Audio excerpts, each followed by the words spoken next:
Good morning, welcome to YR TV. అందరికీ పోరుదండాలు, పోరాట యోధులారా. ఎందుకు ఈ మాట చెప్తున్నాను? తెలంగాణ రాష్ట్ర వ్యాప్తంగా మార్పు కోరుకున్నాం. ఎలాంటి మార్పు కోరుకున్నామో తెలుసా? ఈ రోజు నేను చాలా క్లారిటీగా కూడా వివరించబోతున్నా. నిజానికి తెలంగాణ రాష్ట్రంలో బీఆర్ఎస్ ప్రభుత్వాన్ని గద్దదించడానికి జరిగిన కుట్రలు, కుతంత్రాలు దేనికోసం, కొత్త ప్రభుత్వాన్ని ఏర్పాటు చేయడానికి, నిర్మాణం కావడానికి దేనికి కారణం అనేది ఈ రోజు నేను చర్చించబోతున్నాను. ప్రధానంగా కూడా నేను పెట్టిన టైటిల్ అక్షరాల వాస్తవం. ఏంటి అంటే పూర్తి స్థాయిలో మీరు చూడొచ్చు. ఏమని పెట్టా ఇక్కడ పూర్తిగా కూడా తెలంగాణ ప్రజలారా మీరు ఒక్కసారి చూడండి. వాస్తవ కోణాలన్నింటినీ కూడా ఒకసారి ఆలోచించండి. నిజానికి ఏం జరిగింది, ఏం కథ అనేది కూడా ఒకసారి అయితే మీకు చెప్పే ప్రయత్నం అయితే చేస్తా. ఏం జరుగుతున్నది తెలంగాణ రాష్ట్ర వ్యాప్తంగా అనేది ప్రధానంగా ఒకసారి చర్చించాల్సిన అవసరం ఎంతైనా ఉంటుంది. తెలంగాణ రాష్ట్ర రాజకీయాలలో వాస్తవ కోణాలను కూడా చూడాల్సిన పరిస్థితి కనబడుతుంది. ఏంటి తెలంగాణలో ఏం జరుగుతుంది ఏంటి అనేది కూడా మనం చూసే ప్రయత్నం అయితే చూద్దాం. తెలంగాణ రాష్ట్ర వ్యాప్తంగా జరుగుతున్న కొన్ని పరిస్థితులను కూడా అంచనా వేసే ప్రయత్నం అయితే చేద్దాం. దానికి సంబంధించి ప్రధాన అంశాలు ఏంటి, దాంతోపాటు ఏం జరుగుతుంది, ఏం కథ అనేది కూడా చూసే ప్రయత్నం అయితే చేద్దాం. వాస్తవానికి తెలంగాణ రాష్ట్ర వ్యాప్తంగా జరుగుతున్న కొన్ని అంశాలను కూడా మనం చూడొచ్చు. రైట్, ఇప్పుడు మీకు చూపెట్టే ప్రయత్నం చేస్తా. తెలంగాణ ప్రజలారా, నేనేం పెట్టిన లైవ్ అంటే కాంగ్రెస్ లో ఏక్నాథ్ షిండే కేసీఆర్ ఉగాది కానుక అంటూ ఒక టైటిల్ పెట్టి పెట్టడం జరిగింది. దేనికోసం, ఏంటిది, కాంగ్రెస్ లో ఏం జరగబోతుంది అనేది ఇప్పుడు మనం ప్రస్తుతం చర్చించుకుందాం. ఆ తర్వాత వాస్తవ విషయాలు ఏంటిదో నిజానికి ఇక దానిపై పూర్తి స్థాయిలో చర్చ కొనసాగించే ప్రయత్నం అయితే చేద్దాం. రైట్, ఇప్పుడు నేనేం చెప్తున్నా అంటే కాంగ్రెస్ లో ఏక్నాథ్ షిండే ఏంది అనేది ఇప్పుడు ప్రధానంగా కూడా చర్చనీయాంశం కావచ్చు. దానికి సంబంధించి కూడా ఒకసారి మనం చర్చించుకోవాలి. మీ అందరికీ తెలుసు, కాంగ్రెస్ ప్రభుత్వానికి సంబంధించి అధికారంలోకి వచ్చింది. ఇప్పుడు సీఎం గా రేవంత్ రెడ్డి ఉన్నాడు. రైట్, ఇది ఒక భాగం. అయితే కాంగ్రెస్ లో ఏక్నాథ్ షిండేల రూపంలో ఎవరెవరు ఉన్నారు, వాళ్ళకి ఏంటి అవసరం అనేది ప్రధానంగా కూడా మనం చర్చించుకోబోతున్నాం. అయితే ఓ మంత్రికి సంబంధించి ఓ మంత్రి చేతిలో దాదాపుగా 18 మంది ఎమ్మెల్యేలు ఉన్నారండి. 18 మంది ఎమ్మెల్యేలు ఉన్నారు. ఈ మంత్రికి పూర్తి స్థాయిలో కూడా రైతు బంధు పైసలు ఏవైతే తెలంగాణ ప్రజల ఖాతాలలో పడాలనో అవి కూడా ఈయనకు ట్రాన్స్ఫర్ అయినాయి. అంటే ఈయనకు సంబంధించిన ఖాతాలో ట్రాన్స్ఫర్ అయినట్టుగా కూడా సమాచారం అందుతుంది. మళ్ళీ ఇంకొకటి ఏంటంటే ఈ మంత్రికి అత్యంత కీలకమైన శాఖ కూడా ఇవ్వడం జరిగింది. ఏంటంటే భూములకు సంబంధించి పూర్తి స్థాయిలో కూడా ఆయన చేతుల్నే పెట్టిర్రు అనేది ఒక సమాచారం. ఆంధ్ర పెత్తందారి వ్యవస్థకు సంబంధించి మొత్తం కూడా ఆయన కాపాడడం కోసం మాత్రం ఆయన చేతిలో పెట్టిల్లు అనేది ప్రధానమైన అంశం. ఇక్కడ ఏంటి, రేవంత్ రెడ్డి ప్రభుత్వానికి సంబంధించి కూల్చడానికి ఏక్నాథ్ షిండేల రూపంలో ఒక్కొక్కరిగా కాదు, ఇప్పుడు మనం బట్టి విక్రమార్క మొదలు పెట్టుకుందాం, ఆ తర్వాత పొంగులేటి పెట్టుకుందాం. ఎందుకంటే వీళ్ళు ఖమ్మం జిల్లాకు సంబంధించిన వ్యక్తులు, వీళ్ళకి సంబంధించి బలమైన ఆర్థిక వనరుల వ్యక్తి పొంగులేటి శ్రీనివాస్ రెడ్డి. ఎన్నో సంవత్సరాలుగా పార్టీని పట్టుకొని కష్టపడి నడుపుతున్న వ్యక్తి ఎవరు అంటే బట్టి విక్రమార్క అని చెప్పడంలో ఎలాంటి డౌట్ లేదు. ఇంకొక అంశం ఏంటంటే ఇటు కోమటిరెడ్డి బ్రదర్స్ కానీ, మరోవైపు ఇటు ఉత్తమ్ కుమార్ రెడ్డి కానీ, వీళ్ళకి సంబంధించి కానీ ఏంది అంటే వీళ్ళందరూ ఒక కొత్త ఎజెండా నిర్మించబోతున్నారా, లేకపోతే ఏం జరుగుతుంది అనేది ప్రధానంగా ప్రస్తుతం అయితే చర్చనీయాంశంగా కొనసాగుతున్న పరిస్థితి కనబడుతుంది. ఎందుకు కాంగ్రెస్ పార్టీ నిజంగానే కాంగ్రెస్ పార్టీలో ఏక్నాథ్ షిండేలు ఉన్నారా, కాంగ్రెస్ పార్టీ భవిష్యత్తు ఎలా ఉండబోతుంది, నిజానికి కాంగ్రెస్ పార్టీకి సంబంధించి ఎట్లుండబోతుంది, ఏం కథ అనేది కూడా ఒకసారి అయితే మనం చెక్ చేద్దాం. ఎందుకంటే పూర్తి స్థాయిలో కూడా ఇప్పుడు తెలంగాణ రాష్ట్ర వ్యాప్తంగా జరుగుతున్న ఈ అంశాన్ని చూస్తే కూడా నిజానికి కాంగ్రెస్ ప్రభుత్వం అధికారంలోకి రాగానే ఆ కాంగ్రెస్ ప్రభుత్వాన్ని కాపాడడానికి రేవంత్ రెడ్డికి సంబంధించి ముప్పు తిప్పలు పెట్టే ప్రయత్నం ఏమన్నా జరుగుతుందా, ఆ పార్టీకి సంబంధించిన మంత్రులు పక్కన పదే పదే కాళేశ్వరం ప్రాజెక్ట్ అంటూ పర్యటన చేయడం, సుందిల్లా, అన్నారం, మేడిగడ్డ బ్యారేజ్లకు సంబంధించి, మరోవైపు పూర్తి స్థాయిలో కూడా ప్రతి శాఖలో వేల కోట్ల రూపాయల అవినీతి జరిగిందని చెప్పడం, ఈ ప్రచారాన్ని మాత్రమే చేస్తున్న పరిస్థితి కనబడుతుంది. ఇక ఇంకొక అంశం ఏంటంటే పార్లమెంట్ ఎన్నికల కోసం ప్రతి జిల్లాకు కూడా ఒక మంత్రిని నియమించినప్పటికీ కూడా వాళ్ళు రేవంత్ రెడ్డి మాట వింటున్నారా లేదా అనేది కూడా క్వశ్చన్ మార్కు. ఎందుకంటే మీ అందరికీ తెలిసిన విషయమే, నేను ఇప్పుడు చాలా అంశాలను తెర మీద తీసుకొచ్చిన. అభయహస్తం అనేది మీ అందరికీ తెలుసు. ఈ అభయహస్తం అనే పేరుతోని ఒక దరఖాస్తు స్వీకరించి ఏం చేసిళ్ళు పూర్తి స్థాయిలో ఈ అభయహస్తం పేరు మీద తెలంగాణ రాష్ట్ర వ్యాప్తంగా కూడా అందరికీ దరఖాస్తు ఫామ్ అనేది అందజేసిళ్ళు. ఈ దరఖాస్తు ఫామ్ తోనే మీకు రావాల్సిన ప్రభుత్వ పథకాల సంక్షేమ పథకాలకు సంబంధించి అందిస్తారా లేదా అనేది క్వశ్చన్ మార్క్ గా మారిపోయిన పరిస్థితి మనం అందరం చూసాం. దాదాపుగా మొదటి రోజు మహా అయితే 8 లక్షల మంది, రెండో రోజు 8 లక్షల మంది మాత్రమే అప్లికేషన్ చేసుకున్న పరిస్థితి అయితే కనబడ్డది. అంతకు మించి కూడా ఎక్కడ కూడా ఇంట్రెస్ట్ చూపని పరిస్థితి అయితే కనబడుతుంది.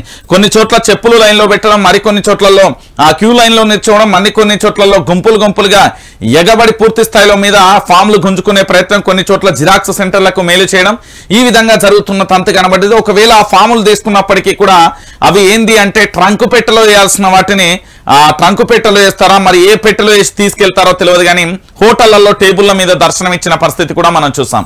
అంటే అభయహస్తం అనే ఒక ఫామును చూపుకొచ్చి తెలంగాణ ప్రజలందరినీ మభ్యపెట్టి 6 గ్యారంటీల పేరుతో మనకు ఏం చేస్తున్నారంటే 3 పంగనామాలు పెట్టేందుకు కాంగ్రెస్ ప్రభుత్వం సిద్ధమైంది అని చెప్పడంలో ఎలాంటి డౌట్ లేదు. ఎందుకు అంటే జిల్లాకు మంత్రిని వేసినప్పుడు ఆ మంత్రులందరూ అభయహస్తం పథకానికి సంబంధించి అభయహస్తం ఫామ్ ఏదైతే ఉందో 6 గ్యారంటీలు అంటే 5 గ్యారంటీలకు సంబంధించి ఏ నియోజకవర్గంలో ఏ విధంగా దరఖాస్తు కొనసాగుతుంది, ప్రజలు ఏ విధంగా ఉత్సాహాన్ని చూపుతున్నారు, దానికి సంబంధించి కూడా ఎంక్వైరీ చేసి పూర్తి స్థాయిలో అక్కడ ఎమ్మెల్యేలను అలర్ట్ చేయాల్సిన పరిస్థితి ఉంటుంది. కానీ వీళ్ళు అలాంటి పరిస్థితి కూడా చేయని పరిస్థితి కనబడుతుంది. తెలంగాణ రాష్ట్ర వ్యాప్తంగా జరుగుతున్న అంశం ఏంది అంటే ప్రస్తుతం మీరు చూస్తున్నారు. ఇప్పుడు ఏంది అంటే అభయహస్తం పేరుతోని ఈ దరఖాస్తు ఫామ్ ఏదైతే ఉందో ప్రజల్లోకి వెళ్తున్నప్పటికీ జిల్లా మంత్రులుగా ఉండి అంటే పార్లమెంట్ ఎన్నికల కోసం పనిచేస్తున్న ఈ మంత్రులందరూ ఎక్కడ వేలు అంటే నెంబర్ 1 ఒకటి రేవంత్ రెడ్డికి మంత్రులకు మధ్య గ్యాప్ వస్తుందా, మంత్రులకు మధ్య గ్యాప్ వచ్చినట్టేనా అనేది ఒకటి క్వశ్చన్ మార్క్ అండి, గుర్తుపెట్టుకొని. ఇంకొకటి ఏంటంటే ఏక్నాథ్ షిండేల రూపంలో రేవంత్ రెడ్డి విస్తరించిన మంత్రివర్గంలో ఎప్పుడైనా రేవంత్ రెడ్డికి ఎదురు తిరగడానికి, రేవంత్ రెడ్డికి ఈ మంత్రులు తమ మాటలు చెప్తే వినకపోతే ఏక్నాథ్ షిండేల రూపంలో ఎవరు ఉంటారనేది కూడా మనం వేచి చూడాలి. ఎందుకు ఈ విషయాన్ని చెప్తున్నానంటే తెలుగుదేశం పార్టీ నుండి కాంగ్రెస్ పార్టీలోకి వచ్చి పిసిసి అధ్యక్షుడిగా అయిన తర్వాత రేవంత్ రెడ్డి పూర్తి స్థాయిలో కూడా కాంగ్రెస్ ప్రభుత్వం అధికారంలోకి వచ్చిన తర్వాత ముఖ్యమంత్రిగా బాధ్యతలు స్వీకరించినప్పుడు బట్టి విక్రమార్కకు ఇష్టం లేదు, జానారెడ్డికి ఇష్టం లేదు, పొంగులే మన జానారెడ్డి తర్వాత పూర్తి స్థాయిలో కూడా కోమటిరెడ్డి బ్రదర్స్ కి అయితే బాహటంగానే విమర్శలు చేసిళ్ళు, వీళ్లకు ఇష్టం లేని పరిస్థితి కనబడ్డది. దాంతో పాటు కాంగ్రెస్ పార్టీని కొన్ని సంవత్సరాల కాలంగా పట్టుకొని ఉన్న నేతలందరికీ కూడా ఇష్టం లేని పరిస్థితి, తిరుగుబాటు బాహాటంగానే ఎగరవేసిన పరిస్థితి. గతంలో జగ్గారెడ్డి ఏ విధంగా విమర్శలు చేసిండు, కోమటిరెడ్డి బ్రదర్స్ ఏ విధంగా విమర్శలు చేసిందో మీ అందరికీ తెలిసిన విషయం. సో ఇలాంటి పరిస్థితులలో జరుగుతున్న వాస్తవ కోణం ఏంటంటే రేవంత్ రెడ్డికి కంటి మీద కునుకు లేకుండా చేసే పరిస్థితులు ఏర్పడతాయని మరి ఏం చేస్తున్నాడు రేవంత్ రెడ్డికి సంబంధించి చుట్టూ కూడా ఏక్నాథ్ షిండేల రూపంలో ఏమైనా జరుగుతుందా అనేది కూడా ఒకసారి మనం చూడాల్సిన పరిస్థితి అయితే కనబడుతుంది. ఎందుకంటే కాంగ్రెస్ ప్రభుత్వానికి సంబంధించి ఇప్పుడు మనం ఇతర రాష్ట్రాల్లో కానీ అన్ని చోట్ల కూడా మనం చూస్తున్నాం. వాస్తవ కోణాలను మాత్రమే నేను పరిశీలిస్తున్నా, ఎందుకంటే మనకున్న సమాచారం ప్రకారం వాస్తవాలు ఏం జరుగుతుందో కూడా మీకు చెప్పే ప్రయత్నం అయితే చేస్తున్నా. రైట్, ఇక దీనికి తోడు ఇంకొక అంశం కూడా తెర మీదకి వచ్చిందండి తెలంగాణ ప్రజలారా. ఇక్కడ కాంగ్రెస్ ప్రభుత్వానికి సంబంధించి ఒకవేళ గనక రేవంత్ రెడ్డి వ్యక్తికి మొట్టమొదటిసారిగా అడ్మినిస్ట్రేషన్ కి సంబంధించి పూర్తి స్థాయిలో కూడా ఈయనకు అవగాహన లేదు.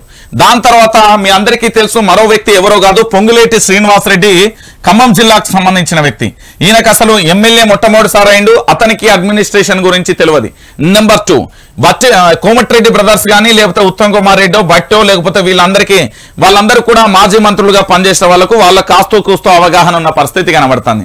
అంటే తెలంగాణ రాష్ట్ర వ్యాప్తంగా కూడా కాంగ్రెస్ పార్టీకి 64 స్థానాలు వచ్చినా కూడా వీళ్ళలో ఎవరైనా ఇబ్బంది పెట్టచ్చు అనేది వార్తలు సోషల్ మీడియాలో గుప్పుమంటున్న పరిస్థితి కనబడుతుంది.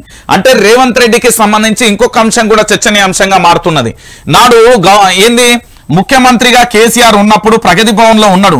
ప్రగతి భవన్ లో మీకు తెలుసో లేదో 1, 2 దాని తర్వాత నివాసం 3 బిల్డింగులు ఉంటాయి. 3 బిల్డింగులలో ఒక దాంట్లో కూడా ఎవరైతే మాజీ ముఖ్యమంత్రి కల్వకుంట్ల చంద్రశేఖరరావు అక్కడ ఉన్నారో నివాసం ఉన్న దాంట్లో బట్టి విక్రమార్కను ఏంది అంటే వ్యక్తిగత కక్ష సాధింపు కోసం అక్కడికి తోలిండు అనేది నెంబర్ 1 పాయింట్. ఒకవేళ అయినా ప్రజాధనాన్ని దుర్వినియోగం చేయకుండా ఉండాలి అనుకుంటే, ప్రజాధనాన్ని నిజంగా ప్రజలకు సంబంధించి వినియోగించదలుచుకుంటే ఇక్కడ ఉన్న 3 బిల్డింగ్లలో దేంట్లో ఒక దాంట్లో కూడా అడ్జస్ట్ కావచ్చు. ఎందుకు కాలేరు ఎందుకు కాలేరు అంటున్నా, అవుతారు కదా మరి కండి. మీరు ప్రజాధనాన్ని దుర్వినియోగం చేయలే, నా నీతి నిజాయితీ ఇది అంటే ప్రగతి భవన్ లో 3 బిల్డింగులు ఉన్నాయి. 3 బిల్డింగ్లలో 3 ఉండొచ్చు. ఒక డిప్యూటీ సీఎం ఉండొచ్చు, ఒక సీఎం ఉండొచ్చు, ఒక హోంమంత్రి కూడా ఉండొచ్చు. అన్ని సదుపాయాలు అన్ని రకాలుగా ఉన్నాయి. ఎందుకంటే పోలీస్ సెక్యూరిటీ కూడా ఒకే చోటు ఉంటుంది కాబట్టి ఇబ్బంది లేకుండా ఉంటుంది. మీరు ఉండదలుచుకుంటే ఉండొచ్చు. పోనీ ఇప్పుడు మహాత్మా జ్యోతిరావు పూలే ప్రజావాణి అనే ప్రజాభవన్ కు పేరు ప్రగతి భవన్ కు పేరు మార్చాలి కదా ప్రజాభవన్. ఆ ప్రజాభవన్ కు సంబంధించి పోనీ మీరు ఏమైనా నిజాయితీగా అక్కడ పనిచేస్తున్నారా అంటే లేరు. మీరు పెట్టిన ప్రజావాణి మంగళవారం శుక్రవారం ఏ రోజైతే పెట్టిల్లో ఆ రోజులలో పూర్తి స్థాయిలో అక్కడ ఒక సీఎం ఉండడు, ఒక మినిస్టర్ ఉండడు, ఒక ఎమ్మెల్యే ఉండడు. 11:30 దాటితే పత్తకు కూడా కనబడరండి. నేను గతంలో కూడా ఒక వీడియో చేయడం జరిగింది, అది అందరికీ చూపెట్టడం జరిగింది. అంటే తెలంగాణ ప్రజలారా మీరు ఎట్లా మోసపోతున్నారు, మీరు కోరుకున్న మార్పు ఎంత దారుణంగా కూడా మిమ్మల్ని ఇబ్బంది పెట్టే ప్రయత్నం జరుగుతుంది అనేది కూడా నేను చెప్తా ఉన్నా. దయచేసి కూడా గమనించాలి. ఒకటి, ఇది కేసీఆర్ కు రేవంత్ రెడ్డి వ్యక్తిగత కక్ష సాధింపు చర్యగా మనం భావించాల్సిందే. ఎందుకు అంటే అక్కడ బట్టి విక్రమార్క ప్లేస్ లో నివాసం ఉన్న దాంట్లో కానీ ఈ పక్కన 2 బిల్డింగులు కూడా ఉన్నాయి. ఉండదలుచుకుంటే అడ్జస్ట్ కాదలుచుకుంటే తెలంగాణ ప్రజల యొక్క సొమ్ము వృధా కాకుండా ఉండాలి అంటే అలా ఉండొచ్చు. కానీ ఉండడానికి కూడా ఏంది అంటే ఆయన సంకోచాన్ని వ్యక్తం చేస్తున్నాడు. అలా ఉండడానికి నేను ఉండాలన్నా వద్దా, సంకోచం ఎందుకు అంటే కేసీఆర్ కు సంబంధించి ఆయన ఉన్న దాంట్లో నేనే ఉండేది అనేది అహంకార ధోరణి అనేది బట్టబయలవుతున్నది. ఉండదలుచుకుంటే ప్రగతి భవన్ లో ఉండొచ్చు కదా, ఉంటలేడు అంటే దాని నిదర్శనమైంది. మళ్ళొక్కసారి ప్రజల సొమ్మును ప్రజాధనాన్ని దుర్వినియోగం చేయడంలో నెంబర్ 1. దాంతో పాటు ఇంకొకటి ఏంటండి, ఆ ప్రగతి భవన్ కు సంబంధించి ప్రజాభవన్ గా మార్చి ప్రజావాణిగా మహాత్మా జ్యోతిరావు పూలే అనే ఒక మహా గొప్ప వ్యక్తి పేరు పెట్టి అక్కడ మీరు ఎమ్మెల్యేలు ఉండరు, మినిస్టర్ ఉండడు, సీఎం ఉండడు, ఏముండడు. ఆయన ఏమని చెప్పిండు, నేను అక్కడ ఉంటా, ప్రతిరోజు కూడా ప్రజలకు సంబంధించిన వినతి పత్రం తీసుకో, నీకేం పని లేదు, నీకు అర్థమవుతుందో లేదో. ముఖ్యమంత్రిగా బాధ్యతలను స్వీకరించిన తర్వాత ప్రజలకు ఇచ్చిన మాటకు కట్టుబడి నువ్వు ఉదయం ఏదైతే నువ్వు ప్రజల నుంచి వస్తున్న వినతులు తీసుకోవడానికి మధ్యాహ్నం 12:30 ఒక రోజు మొత్తం కేటాయించిన ఏం ఇక్కడ కొంపలంటకపో ఏం తెలంగాణకి ఏం ఆపద రాదు, ఏం పొంచి లేదు, ముప్పేం రాదు. ప్రజా సమస్యలకు సంబంధించి ఇంకొక అంశం ఏంటంటే అదే ప్రజాభవన్ కు సంబంధించి ప్రగతి భవన్ కు సంబంధించి ఇప్పటి వరకు రాష్ట్ర ప్రభుత్వానికి సంబంధించి గత 4 సార్లు నాకు తెలిసి 6 రోజుల పాటు మొత్తంగా మీరు అక్కడ వినతి పత్రాలు తీసుకున్నారు. దాంట్లో ఎన్ని పరిష్కారం చేసిర్రు చెప్పగలుగుతారా? ఈ తెలంగాణ ప్రజలకు చెప్పగలుగుతారా? మీరు అక్కడికి వెళ్ళగానే అప్లికేషన్ తీసుకొని దాని మీద ఏంది మెసేజ్ పెట్టి పూర్తి స్థాయిలో ఆ మెసేజ్ని మీ గ్రామాలలోకి వస్తుంది, మీ కాల్స్ వస్తాయి. ఏమొస్తుంది, ఏమవుతుంది? గతంలో కలెక్టరేట్ కార్యాలయంలో గ్రీన్ వెల్స్ అనేది ఒకటి ఉండే. కలెక్టర్లు ప్రతి మంగళవారం సోమవారం బహుశా నిర్వర్తిస్తూ ఉండే. ఇప్పుడు వాళ్ళ వల్ల అది వైఫల్యం చెందిందని ఇది ఒప్పుకోవాలి. పోనీ ఇది సక్సెస్ అయిందనడానికి సాక్ష్యాధారాలు లేకపోయే. రేవంత్ రెడ్డి ప్రభుత్వం తన గోతిని తానే తవ్వుకుంటుంది అని చెప్పడంలో ఎలాంటి డౌట్ లేదు మిత్రులారా, మీరు గుర్తుపెట్టుకోరి. తెలంగాణ రాష్ట్ర వ్యాప్తంగా జరుగుతున్న అంశం అదొకటి. ఇక దాంతో పాటుగా పూర్తి స్థాయిలో కూడా రేవంత్ రెడ్డి ముఖ్యమంత్రిగా ఉన్నప్పుడు పూర్తి స్థాయిలో ఈయనకైతే ఎటు నుండైనా ప్రమాదం పొంచి ఉంది. అంటే ఏక్నాథ్ షిండేల రూపంలో మీరు మహారాష్ట్రలో, మధ్యప్రదేశ్ కానీ, తమిళనాడు కానీ, ఇతరత్ర రాష్ట్రాలు కొన్ని గమనించండి, ఆంధ్రప్రదేశ్ కానీ, సంఖ్యాబలం పూర్తి స్థాయిలో ఉన్నప్పుడు ఒకలా ఉంటుంది, సంఖ్యాబలం పూర్తి స్థాయిలో లేనప్పుడు మరోలా ఉంటున్న పరిస్థితి కనబడుతుంది. అంటే భయం గుప్పిట్లో ముఖ్యమంత్రి తన పరిపాలనకు సంబంధించి పూర్తి స్థాయిలో చేయాలి అంటే అడ్మినిస్ట్రేషన్ తనకు తెలియదు, ఎప్పుడు కూడా మంత్రిగా బాధ్యతలు స్వీకరించలేదు. తెలంగాణ తన చేతిలో మీరు పెట్టిల్లు. ఎవరు పెట్టిల్లు? తెలంగాణ ప్రజలకు సంబంధించి మార్పు కోరుకున్నారు. అందరూ పూర్తి స్థాయిలో సోషల్ మీడియా వేదికగా ఒక వార్ కొనసాగింది. కేసీఆర్ తప్పుదాలను అన్నింటినీ కూడా ఎత్తి చూపడంలో వాళ్ళు సక్సెస్ అయ్యారు. ఆ కేసీఆర్ దాన్ని పూర్తి స్థాయిలో కూడా ఏ విధంగా మనం మలుచుకోవాలన్న దానిలో కాస్త వైఫల్యం చెందిందని చెప్పడం డౌట్ లేదు, ఇది నిజం, అంగీకరించాలి. కానీ రేవంత్ రెడ్డికి ఎప్పటికైనా కూడా తన యొక్క ప్రభుత్వానికి ముప్పు వాటిల్లుతుంది వాళ్ళ నుంచే. మాజీ మంత్రి చేతిలో 18 మంది ఎమ్మెల్యేలు ఉండడం కానీ, ఈ రైతు బంధుకు సంబంధించి మరి పైసలు ఎటు ట్రాన్స్ఫర్ అయినాయి అనేది కానీ, దాంతో పాటు బట్టికి కానీ, జానారెడ్డికి కానీ, ఉత్తమ్ కుమార్ రెడ్డికి కానీ, కోమటిరెడ్డి బ్రదర్స్ కానీ, గతంలో ఉన్న ఎమ్మెల్యేగా పనిచేసిన జగ్గారెడ్డికి కానీ, మరికొంతమందికి కూడా రేవంత్ రెడ్డి ముఖ్యమంత్రి అవ్వడాన్ని వాళ్ళు జీర్ణించుకోలేకపోతున్నారనేది వాస్తవం. ఏదో పైకి మేడి పండు చూడు మేడిమై ఉండు, నో పొట్ట విప్పి చూడు పురుగులుండు, విశ్వదహాభిరామ వినురవేమ అంటారు కదా, అలాంటి పరిస్థితులలో కాంగ్రెస్ ప్రభుత్వం ఉంది. నెంబర్ 1. ఓకేనా? వీడికి క్లారిటీ, వీళ్ళ ప్రభుత్వానికి సంబంధించి ఏంటంటే ముప్పు వాటిల్తుంది. మళ్ళీ అంటారు కావచ్చు కాంగ్రెస్ కార్యకర్తలు, కాంగ్రెస్ కు సంబంధించిన అభిమానులు, మీ ప్రభుత్వాన్ని జాగ్రత్తగా ఉండమని నిప్పుల మీద నడుస్తూ వేడి నీళ్లు తాగుతూ ఆ ప్రాణం పోతుందని తెలిసిన పోరాటం చేసిన వాళ్ళందరూ కూడా ఏమని చెప్తున్నారంటే ఆ ప్రభుత్వాన్ని కాపాడాలంటే ప్రశ్నించన్నా అంటున్నారు. ప్రశ్నిస్తున్నా అని చెప్తున్నా. ఇంకొక విషయం మళ్ళీ చెప్తున్నా, బీఆర్ఎస్ ప్రభుత్వం నుంచి కాంగ్రెస్ ప్రభుత్వం మారింది. Journalist Ranjith YRTV Telugu news channel మారలేదు. నేను నా ప్రశ్నాస్త్రాలను కొనసాగిస్తాను. టైం ఇవ్వాలి కదా, 1 year ఇవ్వాలి కదా. సోషల్ మీడియాలో ఏదో మీమ్ కొనసాగుతుంది, అది నా దగ్గర దాకా వచ్చింది. మరి మళ్ళీ మీకు చూపెట్టకపోతే ఎట్లా? సోషల్ మీడియాలో ఒక మీమ్ కొనసాగుతుందట. మా వాళ్ళు నాకు పంపించారు. ఏడవా సరే, ఏదో బ్రహ్మానందం ఫోటో వేసి ఏదో పెడుతున్నారట. సరే పెట్టుకొని అని, మనకు సంబంధం లేదు, కానీ అది జరిగేది జరుగుతూనే ఉంటుంది. నేనేమంటున్నానంటే, ఇప్పుడు ముఖ్యమంత్రిగా బాధ్యతలు స్వీకరించిన తర్వాత ప్రభుత్వానికి సంబంధించిన ప్రతి అలవెన్సు వస్తుంది, పోలీస్ సెక్యూరిటీ వస్తుంది, వాహనాలు వస్తాయి, తను తినే తిండి కానివ్వండి, ఉండడానికి నిద్రపోయి మళ్ళీ లేచే మొత్తం 24/7 ఆయన కాపలా ఉంటారు. వాళ్ళందరికీ జీతాలు ఎవరు ఇస్తున్నారు? ఇప్పుడు రేవంత్ రెడ్డి ఇంట్లోకి వెళ్ళి వాళ్ళ తాత ముత్తాతలకు వెళ్ళి ఇస్తలేరు, పోనీ మంత్రుల ఇళ్లకి వెళ్ళి ఇస్తలేరు. మనమే ఇచ్చేది మనమే. కాబట్టి మొదటి రోజు నుంచే ప్రశ్న అనేది అస్త్రం సంధిస్తే జాగ్రత్తగా ఉంటారు. ఎందుకు నేను మరి ప్రశ్న సంధిస్తామంటే, ఏమని చెప్పిండు? డిసెంబర్ 9వ తారీఖున ఖచ్చితంగా 2 లక్షల రూపాయలు అట్లా పడితే పే తెచ్చుకోమన్నాడు. ఏడబడ్డాయి. సో మాటలు ఇచ్చేటప్పుడు కాస్త ఒళ్ళు దగ్గర పెట్టుకొని హామీలు ఇవ్వాలి అనేది మనం ఇప్పుడు చెప్పబోతున్నారు. సో దానికి సంబంధించిన అంశాన్ని కూడా నేను క్లారిటీ ఇస్తున్నా. ఇక ఇంకొక అంశం ఏమొస్తున్నదంటే, చాలా మంది మా కొలీగ్ కానీ నా మిత్రులు కానీ జర్నలిజంలో ఉన్న వాళ్ళందరూ కూడా అన్న ఇట్లా సోషల్ మీడియాలో వైరల్ అవుతుందన్న. ఏమని అంటే, మీరు భగవద్గీత మీద ప్రమాణం చేసినప్పటికీ మీరు ఎంతకు ప్యాకేజ్కి అమ్ముడు పోయింది అనేది ఒక క్వశ్చన్ వస్తూ ఉన్నది. నేనేమంటున్నా అంటే, ఆ అమ్ముడుపోయిన ప్యాకేజ్ మీరే నిరూపించండి. వైఆర్టీవీ తెలుగు నేను ఇక జీవితంలో న్యూస్ దొరకబట్టుకోరు. ఇక మరి మీకు అంత అనుమానం ఉంటే దొరకబట్టు, నాకంత లేదు, నాకు అమ్ముడు పోవాల్సిన అవసరము కూడా లేదు. ఓకేనా? నేను ఎప్పుడూ విపక్షమే, ప్రశ్నించే గొంతుకగా ఉంటా. కాస్త ముందు బయలుదేరిన ఎందుకంటే సమయం ఇస్తే మన చేతిలో ఉండరు కనుక. రైట్. ఇక వైఆర్టీవీ తెలుగు న్యూస్ ఛానల్కి సంబంధించి ఇప్పటి వరకు ఎవరైనా సబ్స్క్రైబ్ చేసుకోకపోతే ఖచ్చితంగా సబ్స్క్రైబ్ చేసుకోండి. రైట్. ఇక మనం మిగతా వార్తల్లోకి వెళ్దాం. మిగతా వార్తల్లోకి వెళ్లే ముందు ఒక ప్రధానమైన అంశాన్ని మీకు చూపెట్టాలి. ఇది మీ అందరికీ తెలిసిన విషయమే. ఇగో చూడండి, లీజ్కు ఆర్టీసీ ఖాళీ స్థలాలు. గోవింద హరి గోవింద గోకుల నందన గోవింద. కేసీఆర్ ఏమో ప్రభుత్వ భూములు అమ్మితే తప్పైందట, కానీ లీజుకు ఆర్టీసీ స్థలాలు అయితే ఇస్తారట. ఒక్కసారి ఇదంతా చదివితే మీకు చాలా క్లారిటీ వస్తుంది. ఇనుర్రి ఇచ్చే స్థలాలు ఇవే. కాచిగూడ మొత్తం విస్తరణ 4.14 ఎకరాలు, 1,80,338 చదరపు అడుగులు. బేస్ ప్రైస్ 14.83 ఒక్కో చదరపు అడుగు. లైసెన్స్ ఫీజు 26,74,418 నెలకు. మెడ్చల్ మొత్తం విస్తీర్ణం 2.83 ఎకరాలు, 1,23,274 చదరపు అడుగులు. బేస్ ప్రైస్ 6.25 ఒక్కో చదరపు అడుగు. లైసెన్స్ ఫీజు 7,70,467 నెలకు. హకీంపేట మొత్తం విస్తరణ 2.93 ఎకరాలు, 1,27,630 చదరపు అడుగులు. బేస్ ప్రైస్ ₹3 ఒక్కో చదరపు అడుగు. ఇక లైసెన్స్ ఫీజు 3,82,892 నెలకు. ఇక షామీర్పేట మొత్తం విస్తీరణ 3.26 ఇక ఎకరాలు, 1,42,005 చదరపు అడుగులు. బేస్ ప్రైస్ 3 ఒక్కో చదరపు అడుగు. లైసెన్స్ ఫీజు 4,26,016 నెలకు. ఓకేనా?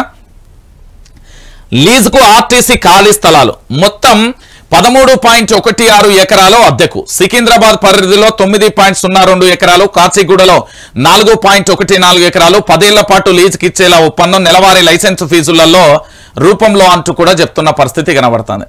అయితే నాకు ఒకటి, రాజ్యాంగం ప్రకారం మనం కాస్త చర్చించుకుంటే మీ అందరికీ తెలిసిన విషయంలో 10 ఏళ్ల తర్వాత లీజుకి ఇచ్చిన తర్వాత, బహుశా నేను ఒక రూమ్లో ఒక ఫ్లాట్లో రెంట్కుంటేనే 9 సంవత్సరాలు ఉండనిచ్చులు.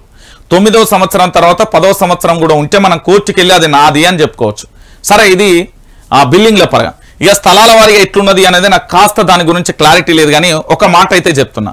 10 సంవత్సరాలు లీజుకి ఇచ్చిన తర్వాత అది ఉండేది ఎంత, పోయేది ఎంత అనేది కూడా ఒకసారి మీరు ఆలోచించాల్సిన పరిస్థితి కూడా ఉన్నది. తెలంగాణ ప్రజలారా, మరి కేసీఆర్ ఏమో ప్రభుత్వ భూములను అమ్మి ఆ వచ్చిన సంపదను సృష్టించి దాని సంక్షేమ పథకాలను వేస్తేనేమో తప్పైంది. రేవంత్ రెడ్డి ప్రభుత్వం 10 సంవత్సరాల లీజుకి ఇచ్చి వాని కట్టబెట్టే ప్రయత్నం ఇండైరెక్ట్ గా జరుగుతున్నది అనే విషయానికి సంబంధించి ఇక్కడ జరుగుతున్నది. మరి దీనికి ఎవరు పోరాటం చేయాలి? కాంగ్రెస్ పార్టీకి సంబంధించి వాళ్ళే చేస్తారా, లేకపోతే బీఆర్ఎస్ పార్టీ వాళ్ళని చేయంటారా, కమ్యూనిస్ట్ పార్టీ వాళ్ళని చేయంటారా, లేకపోతే బీజేపీ పార్టీ వాళ్ళని చేయంటారా, లేకపోతే మీ ముఖ్యమంత్రి పోరాటం చేస్తాడా అనేది తెలియాల్సిన అవసరం ఆవశ్యకత ఎంతైనా ఉంది. ఎందుకు నేను విషయాన్ని చెప్తున్నా అంటే, ఆదాయ వనరులను సమకూర్చుకోవడానికి తెలంగాణ ఆర్టీసీ ఆలోచన చేస్తున్నది. ఆ సంస్థ పరిధిలో వాడుకోకుండా మిగిలిపోయిన ఖాళీ స్థలాలను లీజుకి ఇవ్వాలని నిర్ణయించింది. హైదరాబాద్, సికింద్రాబాద్ రీజియన్లలోని 4 ప్రాంతాలలో మొత్తం 13.16 ఎకరాలకు లీజు ఇవ్వనుంది. ఈ నెల 18వ తేదీ నాటికి టెండర్ల ప్రక్రియ పూర్తి చేయాలని ప్రణాళిక సిద్ధం చేసింది. ఆ స్థలాల నుంచి నెలవారీగా లీజు రూపంలో ఆదాయాన్ని సమకూర్చుకోవడానికి షెడ్యూల్ ఫిక్స్ చేసింది. కాచిగూడలో ఆర్టీసీకి ఉన్న 4.14 ఎకరాలు 1.80 లక్షలపు చదరపు అడుగులను ఖాళీ స్థలాన్ని ఒక్కో చదరపు అడుగు 14.83గా బేస్ ప్రైస్ గా నిర్ణయించింది. నెలకు లీజ్ రూపంలో ఈ స్థలం నుంచి రూపాయలు 26.74 లక్షల చొప్పున ఆదాయాన్ని సమకూర్చుకోవాలని అనుకుంటుంది అంటూ కూడా చూడొచ్చు. 100 కోట్ల టర్నోవర్ కలిగిన సంస్థలకు ప్రయారిటీ. సికింద్రాబాద్ రిజిజన్ పరిధిలోని మెడ్చల్లో 2.83 ఎకరాలు 1.23 లక్షల చదరపు అడుగులు. హక్కింపేటకు సంబంధించి ఇవన్నీ కూడా మీరు చూసిలే. ఇవన్నీ 100 కోట్ల టర్నోవర్ కలిగిన సంస్థలకు ప్రయారిటీ ఇవ్వదలుచుకున్నారు. ఎవరికి ఇస్తారు? వాళ్ళ సుట్టపోనికి, వాని బామ్మర్రల్లోనికి, వాని మేనమామకు, వాని ఇంకో సుట్టపోనికి, ఇంకో సుట్టపోనికి ఇస్తారు. అంతే. ఎవరు? 100 కోట్ల టర్నోవర్ కలిగిన సంస్థలకు ప్రయారిటీ ఇవ్వాలనుకుంటున్నది. గోడౌన్లు కానీ, వేర్ హౌస్లు కానీ, ఆటోమొబైల్ సర్వీస్ స్టేషన్లు కానీ, షోరూమ్లు కానీ ఇలాంటి వ్యాపారాలు నిర్వహించుకోవడానికి అనుకూలంగా ఉంటుందని రాష్ట్ర ప్రభుత్వం పేర్కొంది. ఇక టెంపరరీ పద్ధతిలోనే నిర్మాణాలు. ఈ స్థలాలలో టెంపరరీ లేదా సెమీ పర్మనెంట్ పద్ధతిలోనే కట్టడాలు ఉండాలని, శాశ్వత కట్టడాలకు అనుమతి ఉండదని ఆర్టీసీ స్పష్టం చేసింది. వాటి నిర్వహణకు అవసరమైన అన్ని రకాల పర్మిషన్లు లీజు తీసుకునే వారే సమకూర్చుకోవాల్సి ఉంటుందని పేర్కొంది. ఈ నెల 18వ తేదీలోగా టెండర్లకు దరఖాస్తు చేసుకోవాలని, ఆ మరుసటి రోజే ఫైనల్ నిర్ణయం వెలువడుతుందని ఆర్టీసీ క్లారిటీ ఇచ్చింది. టెండర్ దక్కించుకున్న సంస్థ మాత్రమే లీజుతో అక్కడ వ్యాపార లావాదేవీలను నిర్వహించాల్సి ఉంటుందని, ముందస్తు అనుమతి లేకుండా సబ్ లీజ్ కు ఇవ్వడం కుదరదని కూడా పేర్కొన్న పరిస్థితి కనబడ్డది. ఇక దీని గురించి ఒక అడ్వకేట్ కు మనం ఫోన్ చేయాల్సిన ఆవశ్యకత ఉంటుంది. మరి మనకు ఇదేంది అంటే, మనం పూర్తి స్థాయిలో కేసీఆర్ అమ్ముతనేమో ఏదో అంటుంది. మరి వాస్తవం ఏందో మనకు కూడా తెలవాలి కదా. వాస్తవాలు కూడా తెలంగాణ ప్రజలందరికీ కూడా తెలవాలి కదా. మరి లీజుకు ఆర్టీసీ ఖాళీ స్థలాలు ఇస్తారు, 10 సంవత్సరాలు ఇస్తే మరి దీని కథ ఏంది అనేది తెలంగాణ ప్రజలందరికీ కూడా తెలవాల్సిన పరిస్థితి ఎంతైనా ఉంటుంది. తెలంగాణ ప్రజలారా ఒక్కసారి ఆలోచించండి. అడ్వకేట్ అరుణ్ కుమార్ గారితో మాట్లాడదాం ఒకసారి. సార్ గుడ్ మార్నింగ్ సార్, నేను లైవ్ లో నుంచి కాల్ చేస్తున్నా. గుడ్ మార్నింగ్ అండి. ఏం లేదు సార్, ఇప్పుడు కొత్తగా వచ్చిన ప్రభుత్వం లీజ్కు ఆర్టీసీ స్థలాలను 10 సంవత్సరాల పాటు ఇస్తుందంట.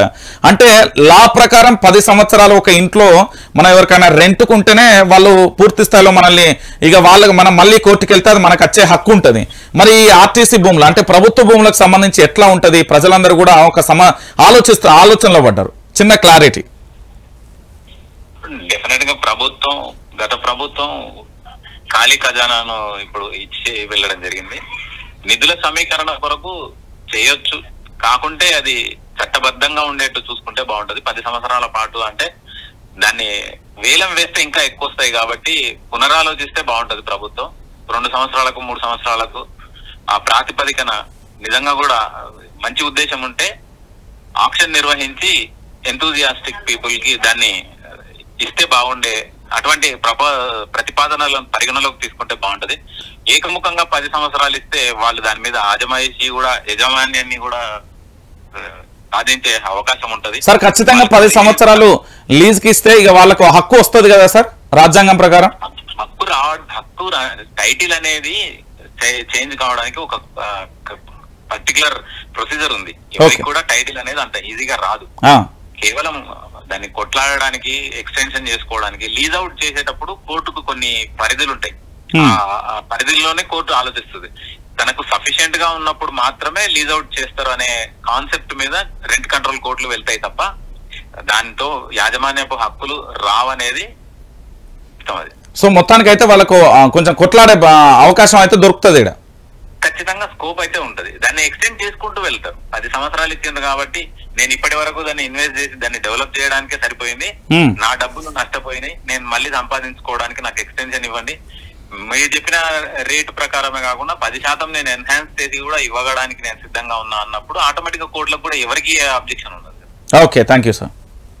అర్థమైందా తెలంగాణ ప్రజలారా? నేను చెప్పలే, ఇక్కడ ఏం లేదు. వాళ్ళు మళ్ళా లొల్లి పెట్టుకుంటారు. లొల్లి పెట్టుకొని సార్ నేను మొన్ననే వచ్చినా నాకేం తెలుసు అనే కాడికి తీసుకొచ్చి ఏం చేస్తారు అంటే పూర్తి స్థాయిలో కూడా దీని మీద మళ్ళీ చిన్నగా అట్లనే చేస్తారు. ఇక అప్పటి లోపు ఉండేటోడు ఎవడో పోయేటోడు ఎవడో వాడు ఏం చేస్తాడంటే అవసరమైతే దాన్ని ఏదైనా చేయడానికి అవకాశం ఉంటుంది. మీరు గుర్తుపెట్టుకోవాలి, గత ప్రభుత్వాలను దృష్టిలో పెట్టండి. నేను ఇప్పటి నుంచి చెప్తలేను, 1956 నుంచి 1982, 82 నుండి 2014 మధ్య జరిగిన అన్ని సంఘటనలు కూడా బేరుజు వేసి అడ్వకేట్ గారికి నేను కాల్ చేయడం జరిగింది.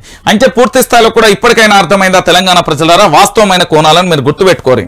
ఇప్పుడు కేసీఆర్ అనే వ్యక్తి ప్రభుత్వ భూములను అమ్మిండు, బరాబరి అమ్మిండు. దేనికోసం అమ్మిండు? ప్రభుత్వానికి సంబంధించిన సంక్షేమ పథకాల కోసం అమ్మిండు.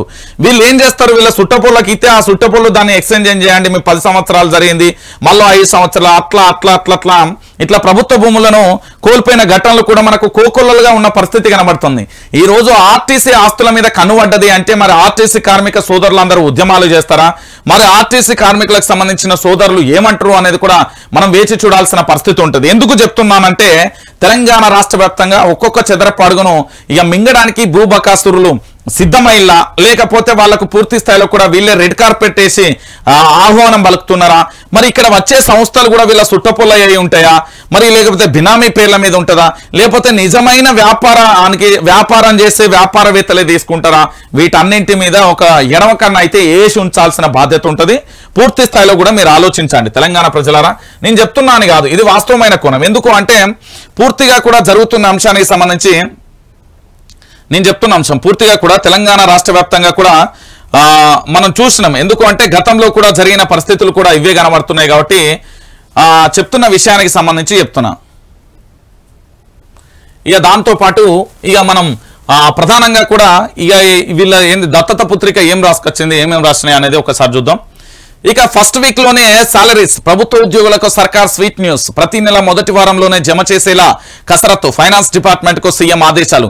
ఉద్యోగుల సమస్యల పరిష్కారానికి తగిన ప్రయారిటీ. పెండింగ్ బిల్లులు సైతం ఎప్పటికప్పుడు క్లియర్. కసరత్తు మొదలుపెట్టిన రాష్ట్ర ప్రభుత్వం 10 ఏళ్ల తర్వాత ఎంప్లాయీస్ సంతోషం. ఏంది? ఆర్టీసీకి ప్రతి నెల 250 కోట్లు, మహిళలకు ఉచిత ప్రయాణం, ఇతర బస్సులకు స్కీమ్లకు చెల్లించేందుకు పూర్తి స్థాయిలో సర్కారు నిర్ణయం. ఇగో నిన్న రాత్రి మేము ఏంది అంటే ప్రజలకు సంబంధించి ఒక చిన్న ఇష్యూ మీద గీనే వేయొచ్చినాం. ఇక్కడ city outskirt Nalgonda near by పోయినాం.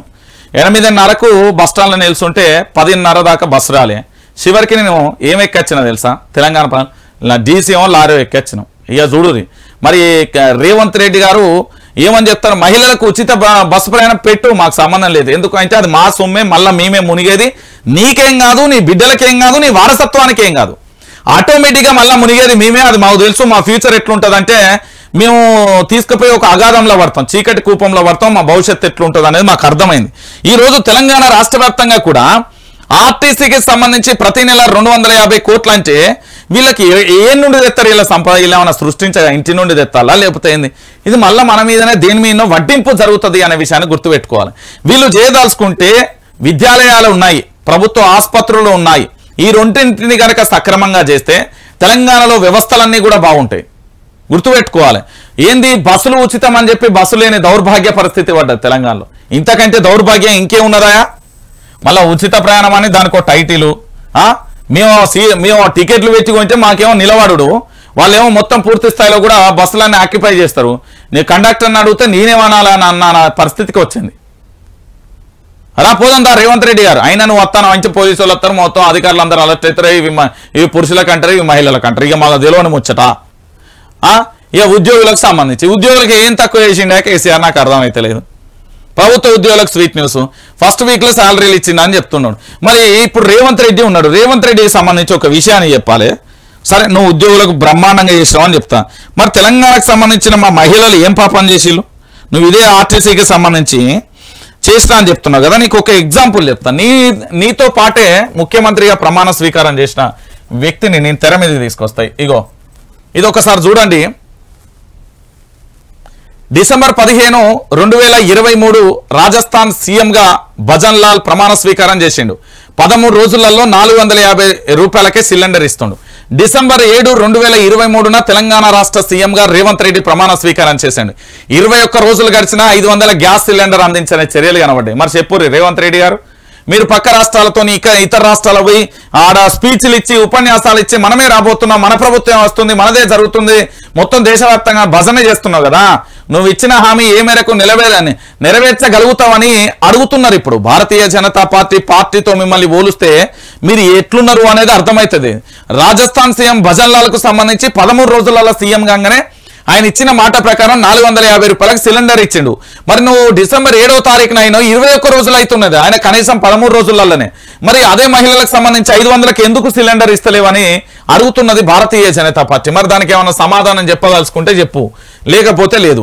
ఎందుకు అంటే పూర్తి స్థాయిలో కూడా ప్రతి అంశాన్ని కూడా తెలంగాణ ప్రజలారా గుర్తుపెట్టుకోరి. తెలంగాణ రాష్ట్ర వ్యాప్తంగా కూడా ఉద్యోగులకు సంబంధించి కేసీఆర్ అయితే బహుశా నాకు తెలిసి ఏ రోజు కూడా చెడు చేసిండని నేను అనుకోను. చెడు చేసిండని అయితే నాకు కంటికి కూడా కనవల్లే. మరి ఇక దీనికి సంబంధించి అయితే మీరు చూస్తున్న పరిస్థితి కనబడుతుంది. ఇక దాంతో పాటుగా మరొక అంశాన్ని కూడా చూడాలి. త్వరలో మెగా డిఎస్సి అంటూ కూడా మీకు ఇక్కడ కనబడుతున్నది కదా.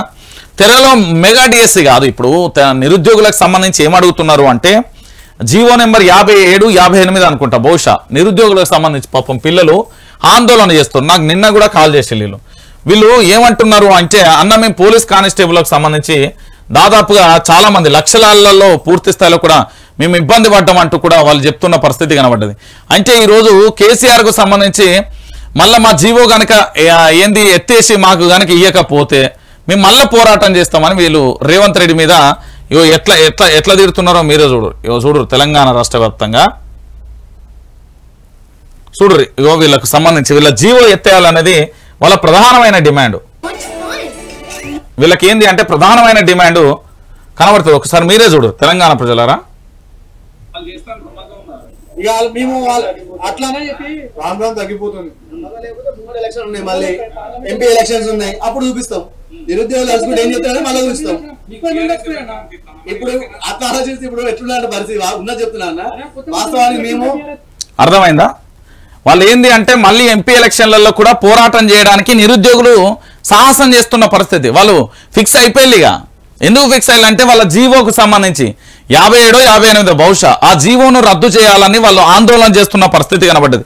కానీ ఈరోజు అలాంటి పరిస్థితి కనబడ్డదా అంటే లేని పరిస్థితి కనబడుతుంది. మెగా త్వరలో మెగా డిఎస్సి కాదు నువ్వు వేయాల్సింది. వీళ్ళు వేయాల్సింది ఏంది అనేది రేవంత్ రెడ్డి గారు ఇది ఏంగానే నిరుద్యోగులందరూ ఏంది సంబరపడి సంకలు కొట్టుకొని మళ్ళీ పాలాభిషేకాలు పూలాభిషేకాలు జై రేవంత్ రెడ్డి కాదు మీరు అనాల్సింది. మీరు అడగాల్సిన మీ హక్కు ఏముంది అనేది అడగాలంటే నేను చెప్తాను. ఎన్నూరు తెలంగాణ ప్రజలారా, నెంబర్ 1 టీఎస్పీఎస్సీకి సంబంధించి దీనికి సంబంధించిన చైర్మన్ కు సంబంధించి మరి ఆయనను ఎందుకు కేసు నమోదు చేసి అరెస్టు చేస్తలేరు అనేది నెంబర్ 1.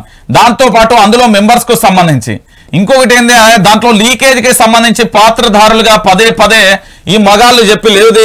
కల్వకుంట్ల తారక రామారావు కేటీఆర్ కు సంబంధించి అనుచరులు ఉన్నారు, వాళ్ళ పిఏలు ఉన్నారు, లేకపోతే ఇతరత్ర ఉన్నారు, వాళ్ళు ఉన్నారు, వీళ్ళు ఉన్నారు అనేది అబండాలైతే కాంగ్రెస్ ప్రభుత్వం విపక్షంలో ఉన్నప్పుడు బరాబరి మాట్లాడింది కదా. మరి అవన్నీ ఎందుకు నిరూపించలేకపోతున్నారంటే అవన్నీ అక్షరాల అబద్ధపు మాటలు అన్నట్టు. లేకపోతే వీళ్ళు చేయదలుచుకుంటే ఈ చైర్మన్ రాజీనామా, ఈ మెంబర్ల రాజీనామా కాకుండా వీళ్ళను పూర్తి స్థాయిలో ఎంక్వైరీ చేసి దాంతో పాటు లీకేజీ పాత్రలకు సంబంధించి అందరినీ కూడా వీళ్ళందరినీ అరెస్ట్ చేస్తా అని గతంలో ఇదే కాంగ్రెస్ కు సంబంధించిన నేతలు స్టేట్మెంట్లు ఇయ్యలే, మనం చూడలే. మరి వాళ్ళందరి విషయంలో ఏమైపోయింది? టీఎస్పీఎస్సీకి సంబంధించిన ప్రక్షాళన అని మీరు అంటున్నారు. టీఎస్పీఎస్సీకి సంబంధించి గతంలో చేసిన తప్పిదాలను వాళ్ళను వెనకేసుకత్తూ మీకు మళ్ళొకసారి మొండి చేయి చూపెడుతున్నారు అని చెప్పడంలో ఎలాంటి డౌటు లేదు. నేను చాలా క్లారిటీగా చెప్తున్నా. త్వరలో అనే విషయాన్ని మీరు పక్కన పెట్టండి. నేనేమంటున్నానంటే గతంలో వీళ్ళు మాట్లాడిన మాటల మీద ఎందుకు నిల్చోటలేరు నేను మళ్ళీ చెప్తున్నా. ఇక్కడ ఏంది కాంగ్రెస్ పార్టీకి సంబంధించి లేకపోతే బీఆర్ఎస్ పార్టీ ఇతర పార్టీ ఏ పార్టీకి అమ్ముడు వేయదు లేదు, ఎవరిని లేదు, ఎవరినైనా చీల్చి చెండాడులే. నేను గత ప్రభుత్వానికి ఇప్పటి ప్రభుత్వానికి తేడాలు చెప్తున్నా. మరి మెగా డిఎస్సి అని చెప్తున్నారు కదా టీచర్ల ప్రమోషన్. టీఎస్పీఎస్సీ బాధ్యతలు ఎవరు అని అడగండి మీరు. టీఎస్పీఎస్సీకి సంబంధించి బాధ్యులు ఎవర్రా సన్నాసులారా? మరి వాళ్ళకి సంబంధించిన లీకేజీ పాత్రలు ఎవరు, వాళ్ళ సంగతి ఏంది?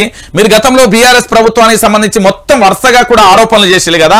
ఇప్పుడు మీ చేతిలోనే అధికారం ఉంది, మీ చేతిలోనే ఆఫీసర్స్ ఉన్నారు, మీ చేతిలోనే ఎంక్వైరీ సంస్థలు ఉన్నాయి. మీరు తలుచుకుంటే ఎంతసేపు, రాజు తలుచుకుంటే దెబ్బల కొదువ అన్నట్టుగా మీరు తలుచుకుంటే ఎంతసేపు ఎంక్వైరీ చేయడానికి. మరి ఎందుకు వేస్తలేరు అంటే అది అబద్ధం కాబట్టి కేటీఆర్ వాళ్ళ ప్రభుత్వం మీద శుద్ధ అబద్ధపు ప్రచారం చేసిళ్ళు. దీంట్లో ఏంది అంటే ఆ కోచింగ్ సెంటర్ల నిర్వాహకులు కొంతమంది ఉన్నారు. దాంతోపాటు ఏంటంటే నెత్తి మీద తెల్లెంటికలు వచ్చిన మేధావులు వీళ్ళు ఎన్నుకుండి నిరుద్యోగులను ప్రోత్సహించి వాళ్ళని రెచ్చగొట్టే ప్రయత్నం చేసిర్రు అనేది వాస్తవమైన విషయం. మీరు గుర్తుపెట్టుకోవాలి. నేను చెప్తున్నా కదా, వాస్తవాలను ఖచ్చితంగా కూడా మీరు అంగీకరించాల్సిన పరిస్థితి ఏర్పడుతుంది. ఇగో గీడ ఒక ముచ్చటే చెప్పారు. ఇక చూడుర్రి, వచ్చే నెల మరో 2 గ్యారంటీల అమలు, కొత్త రేషన్ కార్డు జారీ చేస్తాం, మార్పులు చేర్పులకు ఛాన్స్. మంత్రి దుద్దిల్ల శ్రీధర్ బాబు వచ్చే నెలలో 2 గ్యారంటీలు అమలు చేస్తారట. ఇప్పుడు ఎన్ని గ్యారంటీలు అమలు చేసినావా? ఒక్క గ్యారంటీ కూడా అమలు చెయ్యలేదు. నువ్వు యాక్సెప్ట్ చేసినా చేయకపోయినా కూడా వాస్తవమైన కోణం ఇదే అనే విషయాన్ని అయితే మీరు ఖచ్చితంగా కూడా గ్రహించాల్సిన బాధ్యత ఎంతైనా ఉంటుంది. నిజానికి మనం వాస్తవాలు మాట్లాడుకుంటే ఇప్పటి వరకు ఎట్టి పరిస్థితులలో కూడా మీరు ఎట్లనైనా గుర్తుపెట్టుకోండి, వచ్చే నెలలో మరో 2 గ్యారంటీలు ఏవైతే ఉన్నాయో ఆ గ్యారంటీలకు సంబంధించిన కొత్త రేషన్ కార్డులు అని చెప్తున్నారు కదా. ఈ కొత్త రేషన్ కార్డుల విషయంలో నేను చాలా క్లారిటీగా చెప్తున్నా. ఏంది అంటే మార్పులు చేర్పులు చేసుకోరు, తప్పులేదు. కానీ గత ప్రభుత్వానికి సంబంధించి ఇప్పటి ప్రభుత్వానికి సంబంధించి ఏమేం చేసిళ్ళు అనే విషయానికి కూడా క్లారిటీ ఇవ్వాల్సిన బాధ్యత ఉంటుంది అని చెప్తున్నా. ఇక దాంతో పాటు పాత లబ్ధిదారులు అప్లై చేయొద్దు. ఇక రైతు బంధు ఆసరా విషయంలో సీఎం క్లారిటీ ఏంది, కొత్త వారు మాత్రమే దరఖాస్తు చేసుకోవాలని సూచన ఇచ్చిన పరిస్థితి కనబడుతుంది అని చెప్తున్నారు. ఇక ఇన్ని రోజులు ఆపిన తర్వాత ఇక ఇప్పుడు చెప్తున్నారు అంటే ఇక ఆలోచించరు దాంట్లో మర్మం ఏంది, ఏం కథ అనేది తెలంగాణ ప్రజలారా ఒకసారి ఆలోచించాల్సిన పరిస్థితి కనబడుతుంది. ఇక దాంతో పాటుగా మరో అంశాన్ని కూడా చూద్దాం. ఇగో ప్రజాపాలనకు ఇప్పటి వరకు 40.57 లక్షల దరఖాస్తులు వచ్చినాయి. రాష్ట్ర ప్రభుత్వం 6 గ్యారంటీల అమలు కోసం తలపెట్టిన ప్రజాపాలన కార్యక్రమానికి 3 రోజులలో 40,57,592 దరఖాస్తులు వచ్చాయని సిఎస్ శాంతి కుమారి ఒక ప్రకటనలో తెలిపిల్లు. మరి ఆ 40 లక్షలకు సంబంధించి మీరు ఆ పథకాల విషయంలో కూడా క్లారిటీ ఇస్తే బాగుంటుంది అనేది తెలంగాణ సమాజం అడుగుతున్నది. ఎందుకు నేను ఈ విషయాన్ని తెర మీదకి తీసుకొస్తున్నా అంటే ఇప్పటి వరకు సంబంధించి పూర్తిగా కూడా ఏం జరుగుతున్నది తెలంగాణ రాష్ట్ర వ్యాప్తంగా కూడా ఒక అంశం కూడా తెర మీదకి వస్తున్న పరిస్థితి కనబడుతుంది. ఏందది? ఇగో ఇది ఏడవాయే తెలంగాణ రాష్ట్ర వ్యాప్తంగా ఒక అంశం కూడా తెర మీదకి వస్తున్నది. ఏమని? రాష్ట్ర వ్యాప్తంగా జరుగుతున్న ఈ పరిణామాలలో నిజాలు ఎంత, అబద్ధాలు ఎంత? మీరు ఇచ్చే ఈ పథకాలకు సంబంధించి చాలా డౌట్లు ఉన్నాయి సిఎస్ గారు. ఎందుకంటే మీరు ఒక జీవో రిలీజ్ చేస్తారా, లేకపోతే తెలంగాణ ప్రజలకు చెప్తారా? ఇగో మహాలక్ష్మికి గృహజ్యోతి వర్తిస్తుందా? చేయూత అందిస్తే ఇంద్రమ్మ ఇండ్లు ఇస్తారా? గ్యాస్ సబ్సిడీ ఇస్తే చేయూత అందుతుందా? గృహజ్యోతి వర్తిస్తే గ్యాస్ సబ్సిడీకి అర్హులైన మహాలక్ష్మిలోని అన్ని పథకాలు ఆడబిడ్డలకు అందుతాయా? ఒకే ఇంట్లో చేయూత, మహాలక్ష్మి, గృహజ్యోతి, రైతు భరోసా, ఇంద్రమ్మ ఇండ్లు వర్తిస్తాయి. ఒకే పథకానికి ఒకరే అర్హుల అనే విషయానికి సంబంధించి కూడా ఒక్కసారి మీరు ఆలోచించాలి. ఈ 6 గ్యారంటీలు 60 అనుమానాలకు తావిస్తున్నది అనే విషయం, దీని గురించి కూడా క్లారిటీ ఇస్తే బాగుంటది అని చెప్తున్నారు. ఈ రోజు అభయహస్తం పేరుతో ఏదైతే దరఖాస్తులు స్వీకరిస్తున్నారో ఆ దరఖాస్తులలో ఏంది అంటే ఒక్క అప్లికేషన్ 100 అనుమానాలు అనే తీరుగా ఉన్నది. దానికి సంబంధించి ప్రభుత్వం కూడా క్లారిటీ ఇస్తే బాగుంటది అని కూడా చెప్తున్న పరిస్థితి అయితే కనబడుతుంది. ఇక దాన్ని ప్రధానంగా కూడా మనం చూసాం. ఇక దానికి సంబంధించి నేను చెప్తున్నా కదా తెలంగాణ ప్రజలారా, రాష్ట్ర వ్యాప్తంగా జరుగుతున్న అంశం కూడా ఒకటే.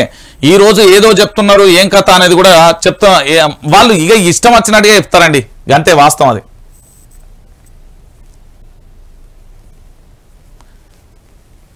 ఇక ఆర్టీసీని అసెట్ చేస్తాం, బకాయిలన్నీ చెల్లిస్తాం మంత్రి పొన్నం ప్రభాకర్ గారు. మీరు ఆర్టీసీ బస్సులు వేసు టైంకి బస్సులు వస్తారు, ఆ బస్సుల సంగతి ఏందో చూడరు. ఫస్ట్ ఈ జెండాలు ఇప్పుడు ఇవన్నీ కాదు కానీ ఫస్ట్ ఆ బస్సులు సమయానికి వస్తలో వారి సంగతి ఏందో తేల్చుర్రు ఫస్ట్. గవర్నర్ నిన్న పెద్ద అంశాన్ని తెర మీద తీసుకొచ్చింది. గవర్నర్ గానే కొనసాగుతా, ఎంపీగా పోటీ చేయడం లేదు తమిళిసై. అయోధ్య రామాలయానికి ద్వారాలు చేసిన టింబర్ డిపో సందర్శన కూడా ప్రధాన అంశానికి సంబంధించి కూడా హైలైట్ చేసింది.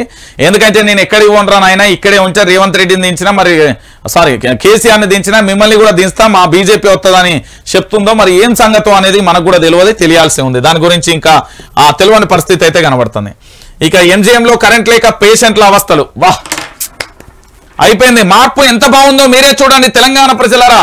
కాంగ్రెస్ ప్రభుత్వం తీసుకొచ్చిన అద్భుతమైన మార్పు. కనీసం పేదోడికి అనారోగ్యం వస్తే వారికి సకాలంలో వైద్యమేమో గానీ కరెంటు కూడా లేదట దావకాన్లా. ఎంజీఎంలో కరెంటు లేక పేషెంట్ల అవస్థలు, రాత్రిపూట ఎమర్జెన్సీ వార్డుల్లో కమ్ముకున్న చీకట్లు, బెడ్ల మీద రోగుల ఇబ్బందులు, ఇంట్లో ఏడుపులు, వెంటిలేటర్ ఆగిపోవడంతో పేషెంట్ మృతి, కరెంటు సమస్యతో చనిపోలేదంటున్న అధికారులు, 2 గంటల తర్వాత కరెంటు పునరుద్ధరణ అంటూ కూడా చెప్పిన పరిస్థితి కనబడ్డది. ఇగో పేషెంట్ చచ్చిపోయిందట, లేదు ఆయన కరెంటు చేత చచ్చిపోలే అంటాడు. మరి దాని మీద నిజ నిర్ధారణ కమిటీ వేసి మనం విచారణ చేపడదామా? తెలంగాణ ప్రజలారా ఒక్కసారి మీరే అడగండి. ఎంజీఎంలో కరెంటు లేక పేషెంట్లు అవస్థలు పడుతున్నారట. ఎంజీఎంలో కరెంటు లేక పేషెంట్లు అవస్థలు పడుతున్నారు. మరి ముఖ్యమంత్రి రేవంత్ రెడ్డి గారు ఏం చేస్తున్నారు? మంత్రులు ఉత్తమ్ కుమార్ రెడ్డి గారు, పొన్నం ప్రభాకర్ గారు, పొంగులేటి శ్రీనివాసరెడ్డి గారు, దుద్దిల్ల శ్రీధర్ బాబు గారు, మీరు ఉన్నారు కదా మంత్రులందరూ ఏడవేరిగో బట్టి విక్రమార్కర్ ఏం జరుగుతున్నది? డిప్యూటీ సీఎంలు ఏడున్నారు? తెలంగాణ వస్తే చీకట్లు అమ్ముకుంటున్నాయి, తెలంగాణ వస్తే చీకట్ల రాజ్యం అవుతున్నది. ఇప్పుడే ప్రభుత్వ దవాఖానా ఛత్తీస్గఢ్ తెలంగాణ చుట్టుముట్టున్న 2-3 రాష్ట్రాలకు పెద్ద దిక్కు ఎంజీఎం దవాఖానా అనేది. అలాంటి ఎంజీఎం దవాఖానానే కరెంటు లేకుండా పోయిందట. కేసీఆర్ ఉన్నప్పుడేమో పొట్టు తిడితిరి, పొట్టు చెప్తిరి, ప్రచారం చేస్తుంది. మరి కేసీఆర్ పోయినాక కరెంటు పోతుంది. మరి ఏం చెప్పాలి ఇప్పుడు? రోగులకు సంబంధించి నేను ఏమని చెప్తానా అంటే మళ్ళీ చెప్తానా, మీరు ప్రకటనల కోసమో ఇతరత్ర కోసమో కాదు మీరు వెచ్చించాల్సింది. మీరు సమయం వెచ్చించాల్సింది దేనికోసం తెలుసా? విద్యాలయాలు, ప్రభుత్వ దవాఖానాలు, విద్యా వైద్యం అనేది తెలంగాణలో మొట్టమొదటి ప్రయారిటీగా మీరు తీసుకోవాల్సిన బాధ్యత ఉంటుంది. ఏమైంది ఇక్కడ చూడు రిగో, ఎంజీఎంలో కరెంటు లేక పేషెంట్ల అవస్థలు పడుతున్నారట. ఇగో బెడ్ల మీద రోగులు, ఇళ్లలో వాళ్ళ బంధువులు, వాళ్ళ కుటుంబ సభ్యులు ఏడుస్తున్నారు. పేదోడికి కూడా గిప్పడంతా వైద్యం అందించలేని పరిస్థితి. ప్రభుత్వ దవాఖానాలలో కరెంటు ఇవ్వలేని దౌర్భాగ్య పరిస్థితులలో ప్రభుత్వం ఉన్నది. ఇక చెప్పుర్రా మీ మార్పు చీకట్లలోకి వెళ్ళిపోయిందని ఇప్పటికైనా ఒప్పుకోండి. కొడంగల్కు డెవలప్మెంట్ అథారిటీని ఏర్పాటు చేసిన పరిస్థితి. కేసీఆర్ గజ్వెల్ను అభివృద్ధి చేస్తే ముఖ్యమంత్రి గారి నియోజకవర్గం అభివృద్ధి చెందింది. సిద్దిపేట అల్లుడు హరీష్ రావు నియోజకవర్గం ఉంది, కొడుకుది కేటీఆర్ నియోజకవర్గం అభివృద్ధి చెందింది, బిడ్డది నిజామాబాద్ అభివృద్ధి చెందిందని ఏల్సిరు కదా. మరి ఇప్పుడు దీన్ని ఏమంటారు? కొడంగల్ ఏరియా డెవలప్మెంట్ అథారిటీ రాష్ట్ర ప్రభుత్వం ఏర్పాటు చేసి శనివారం ఈ మేరకు స్పెషల్ సిఎస్ రామకృష్ణారావు ఉత్తర్వులు ఇచ్చారు. వికారాబాద్, నారాయణపేట జిల్లాల పరిధిలో ఉన్న కొడంగల్ అసెంబ్లీ నియోజకవర్గాన్ని సీఎం రేవంత్ రెడ్డి ప్రాధాన్యత వహిస్తున్నారు. వికారాబాద్ హెడ్ క్వార్టర్ లో జిల్లా కలెక్టర్ అధ్యక్షతన అథారిటీ పనిచేయనుంది. కలెక్టర్ నియంత్రణలో పనిచేసేలా ఈ అథారిటీని ప్రత్యేక అధికారిని నియమించింది. కొడంగల్ నియోజకవర్గ అభివృద్ధికి సమగ్ర మాస్టర్ ప్లాన్ సిద్ధం చేయాలని ప్రభుత్వం నిర్ణయించింది. మరి తెలంగాణలో దాదాపుగా 33 జిల్లాలు ఉన్నాయి, 119 అసెంబ్లీ సెగ్మెంట్లు ఉన్నాయి. అంటే ఇప్పుడున్న మంత్రుల నియోజకవర్గాలు అవి కాదన్నట్టు కేవలం ఈయనది ఒక్కల్దే. నేను చెప్పలే, ఆ కుర్చీకున్న మహిమ అదే. సీఎం అనే చైర్లో కూర్చోవాలి అంటే దానికి చాలా రకాలుగా ఉంటాయి. ఎందుకంటే ముఖ్యమంత్రి అనే వ్యక్తి, ఇప్పుడు కేసీఆర్ అనే వ్యక్తి అంటే గజ్వెల్కు రాకపోవడం, లేకపోతే ఎక్కువ ప్రజా సమస్యలు కానీ రివ్యూలు కానీ ఇతరత్ర దాని మీద ప్రభుత్వ పరిపాలన మీద దృష్టి పెట్టడం వల్ల నియోజకవర్గానికి వాళ్ళు ఎక్కువగా రాకపోవడం, వచ్చినా కూడా సెక్యూరిటీ ఇబ్బందులు లేకపోతే ఇంటెలిజెన్స్ రిపోర్ట్తోనూ వాళ్ళు ఎక్కువగా ప్రజల్లోకి మమేకం కాకపోవడంతో గజ్వెల్తో పాటుగా అభివృద్ధి చేసిన పరిస్థితి కనబడ్డది. ఇప్పుడు కొడంగల్ను కూడా గట్లనే చేస్తారు. మరి ఇప్పుడు తప్పైందని ఒప్పుకుంటారా? నాడు కేసీఆర్ మీద చేసిన ఆరోపణలు తప్పైందని ఒప్పుకుంటారా? మరి ఈ రోజు రాష్ట్రంలో కేవలం కొడంగల్ అనే ఒక నియోజకవర్గం మాత్రమే కనబడుతుందా? మొత్తం నియోజకవర్గాలు కనబడుతున్నాయా? తెలంగాణ రాష్ట్ర వ్యాప్తంగా ఉన్న 119 అసెంబ్లీ సెగ్మెంట్లు కనబడుతున్నాయా? చెప్పరా రేవంత్ రెడ్డి గారు? గతంలో కేసీఆర్ నియోజకవర్గం ఒకటే అభివృద్ధి చేస్తా అంటే ఈ రోజు నీ కొడంగల్ నియోజకవర్గం ఎందుకు అభివృద్ధి చేయాలి? నా నియోజకవర్గం ఉన్నది అభివృద్ధి అభివృద్ధి చెప్పిద్దు. గిన్నె సికింద్రాబాద్ ఉన్నది ఘోరంగా ఉన్నది అభివృద్ధి చేయి. దాంతో పాటు కంటోన్మెంట్ ఉన్నది అభివృద్ధి చేయి, మల్కాజ్గిరి ఉన్నది అభివృద్ధి చేయి, ఎల్బీ నగర్ ఉన్నది అభివృద్ధి చేయి, మెడ్చల్ ఉన్నది అభివృద్ధి చేయి. హైదరాబాద్ లో ఫుడ్ సేఫ్టీలో అత్యంత విషమైన పదార్థాలు అందించడంలో హైదరాబాద్ లో ఫుడ్ టాప్ 1 ఉన్నది. మరి మార్చు హైదరాబాద్ ను, చినుకు పడితే చిత్తడే హైదరాబాద్ ను మార్చు. కొడంగల్ నియోజకవర్గానికే స్పెషల్ ఫండ్ ఎందుకా? నీకు స్పెషల్గా ఎందుకా? నీ నియోజకవర్గం అంటే అంత ప్రేమ, పక్క నియోజకవర్గాలంటే సవితి ప్రేమనా? గిదా అంటున్నా నేను. చెప్పు మరి చెప్పవా? కొడంగల్ నియోజకవర్గానికి సంబంధించి డెవలప్మెంట్ అథారిటీని ఏర్పాటు చేసింది కదా సర్కార్కు సంబంధించి. మరి రానేరు ఇప్పుడు చెప్పుడు కొడంగల్ నియోజకవర్గానికి సంబంధించి. బరాబరి అడుగుతున్న తెలంగాణ ప్రజలారా, అడుగుర్రి. నాడు రాష్ట్ర ముఖ్యమంత్రిగా పనిచేసిన కేసీఆర్ని అడిగినాం కదా, హరీష్ రావు నియోజకవర్గానికి సంబంధించి సిద్దిపేట డెవలప్మెంట్ అండ్ లేకపోతే కేటీఆర్ కు సంబంధించి అక్కడ ఎవరు చేనేత కార్మికులకు సంబంధించి వాళ్ళ డెవలప్ చేసి ఇలా తిట్టిరు కదా, మరి ఇప్పుడు కొడంగల్ నియోజకవర్గం మాత్రమే స్పెషల్ అథారిటీ వచ్చిందట. మరి ఏంది దీనికి కారణం అని అడుగుర్రి. మరి ఉప్పు కారం తిన్న ప్రతి ఓడు అడుగుర్రి. ఇప్పుడు మా నియోజకవర్గాలు లేవా అని అడుగుర్రి. అవన్నీ అడుగులేదు. ఏమన్నా అంటే అప్పుడు ఏదో ఎవ్వనికి వచ్చినట్టు ఆడు చెప్పుడు తప్ప ఏం లేదు. గిరా ముచ్చట. ఇక చూడుర్రి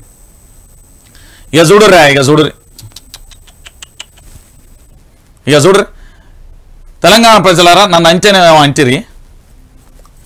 ఇగో గిడ చూడుర్రి. ప్రమాదవశాత్తు మరణించిన స్విగ్గీ డెలివరీ బాయ్ రిజ్వాన్ కుటుంబానికి 2 లక్షల ఆర్థిక సాయం చెక్ అందజేస్తా. Okay, I accepted. మంచి పద్ధతి అది. ఓకేనా, నువ్వు మంచి చేస్తున్నావు, మంచి అని చెప్పిన. మరి ఇదేంది 13,000 కోట్ల అప్పు తీసుకున్నది 10 విడతలలో తీసుకోవాలని రేవంత్ సర్కార్ నిర్ణయం.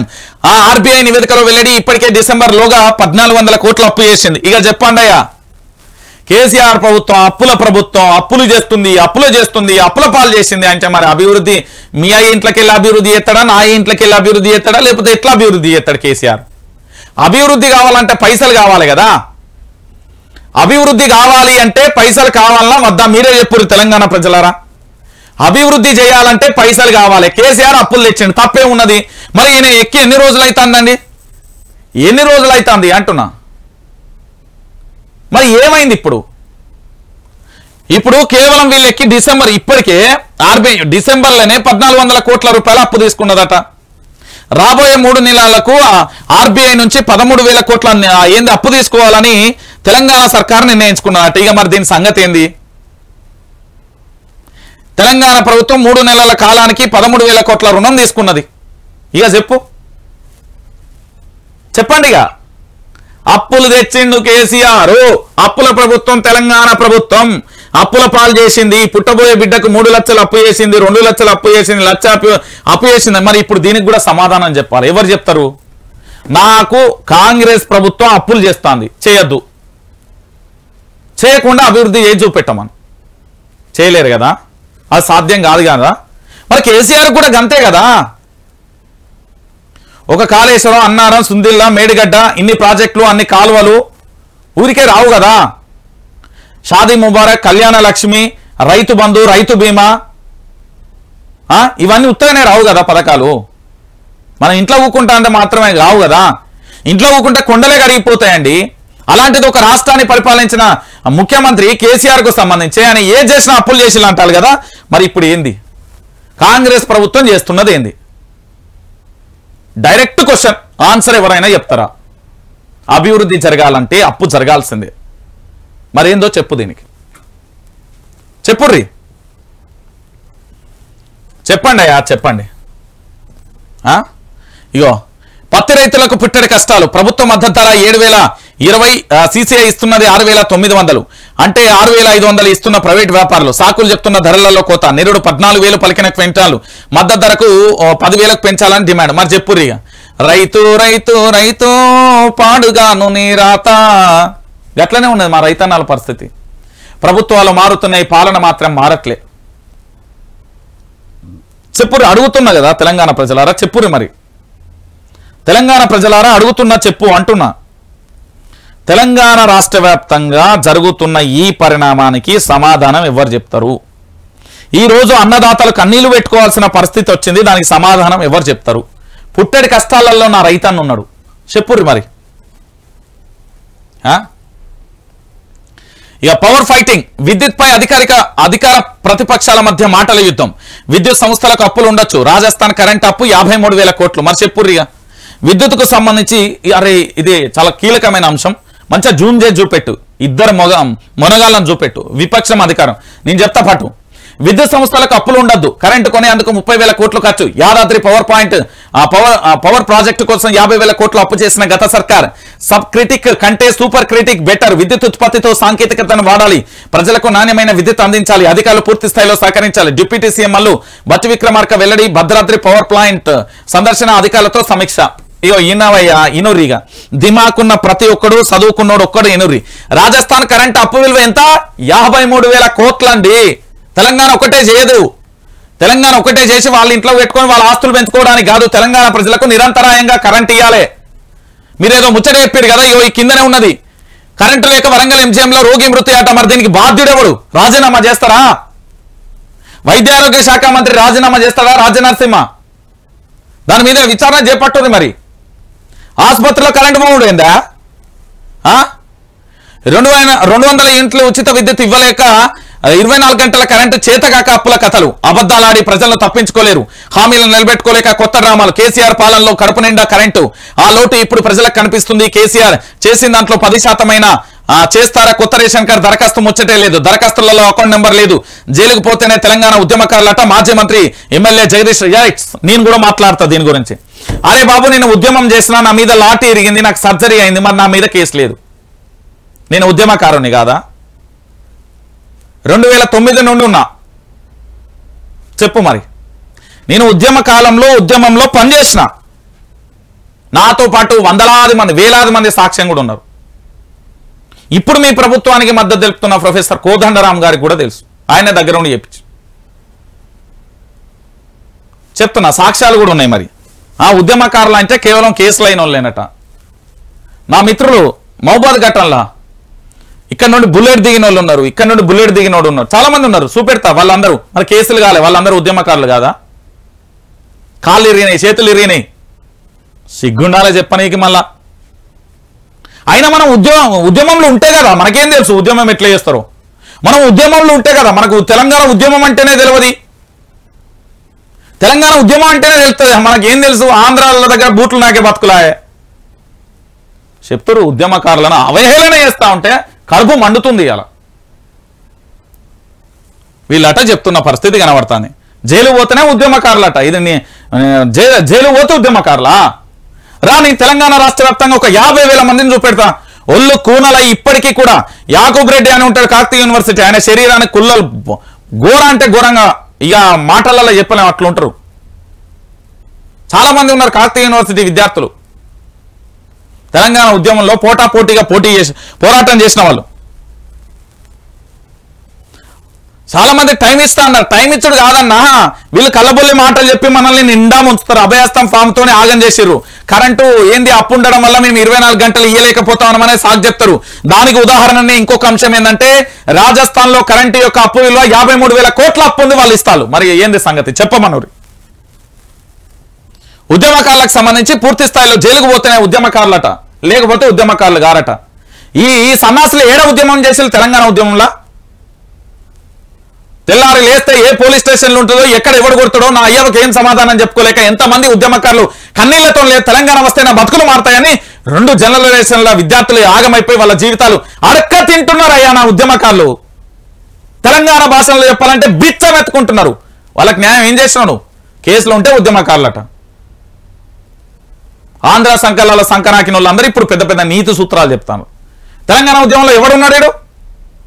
అదే తెలంగాణ ఉద్యమంలో ఏ ఒక్క రాజకీయ నాయకుడైనా ఆత్మహత్య చేసుకున్నారా? చేసుకోలే కదా. ఎవరు చేసుకున్నారు? మాలాంటి యువత చేసుకున్నది. మా ప్రాణాలను తృణప్రాయంగా పోయినా పర్వాలేదు, మా శరీరం మీద ఘాట్లైనా పర్వాలేదు, మేము చనిపోయినా పర్వాలేదు, కానీ తెలంగాణ రాష్ట్రం తెచ్చుకోవాల్సిందే, ఆంధ్ర చేతుల మీద విముక్తి తెచ్చుకోవాలని తెచ్చుకున్నాం. ఇప్పుడు నీతి సూత్రాలు చెప్తున్నారా?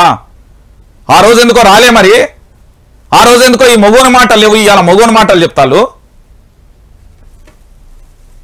ఒక్కసారి ఆలోచించాలి తెలంగాణ ప్రజలారా.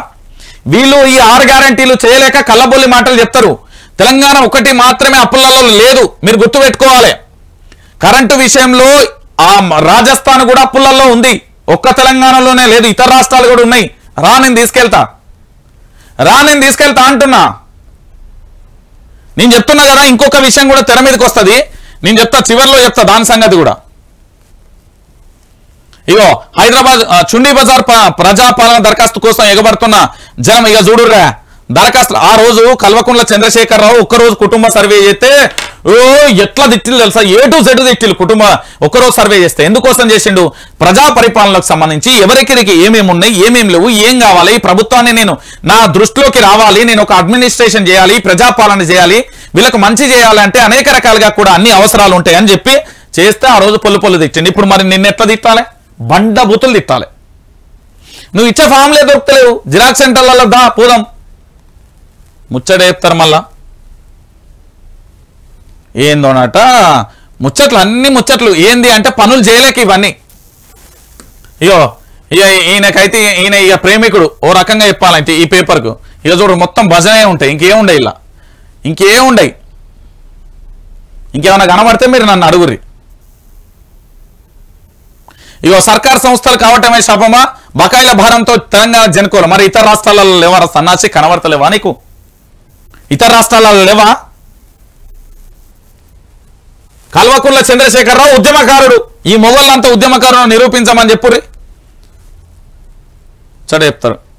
ఇక మీకు తెలిసిన విషయమే, మీకు కొత్తగా నేను చెప్పాల్సిన అవసరం లేదు. తెలంగాణ ప్రజలారా, ఒక బ్రహ్మాండమైన ముచ్చట ఏంది అనేది ఒకసారి మీకు చెప్తా ఇనుర్రి, మీరు తప్పుగా అనుకోకండి.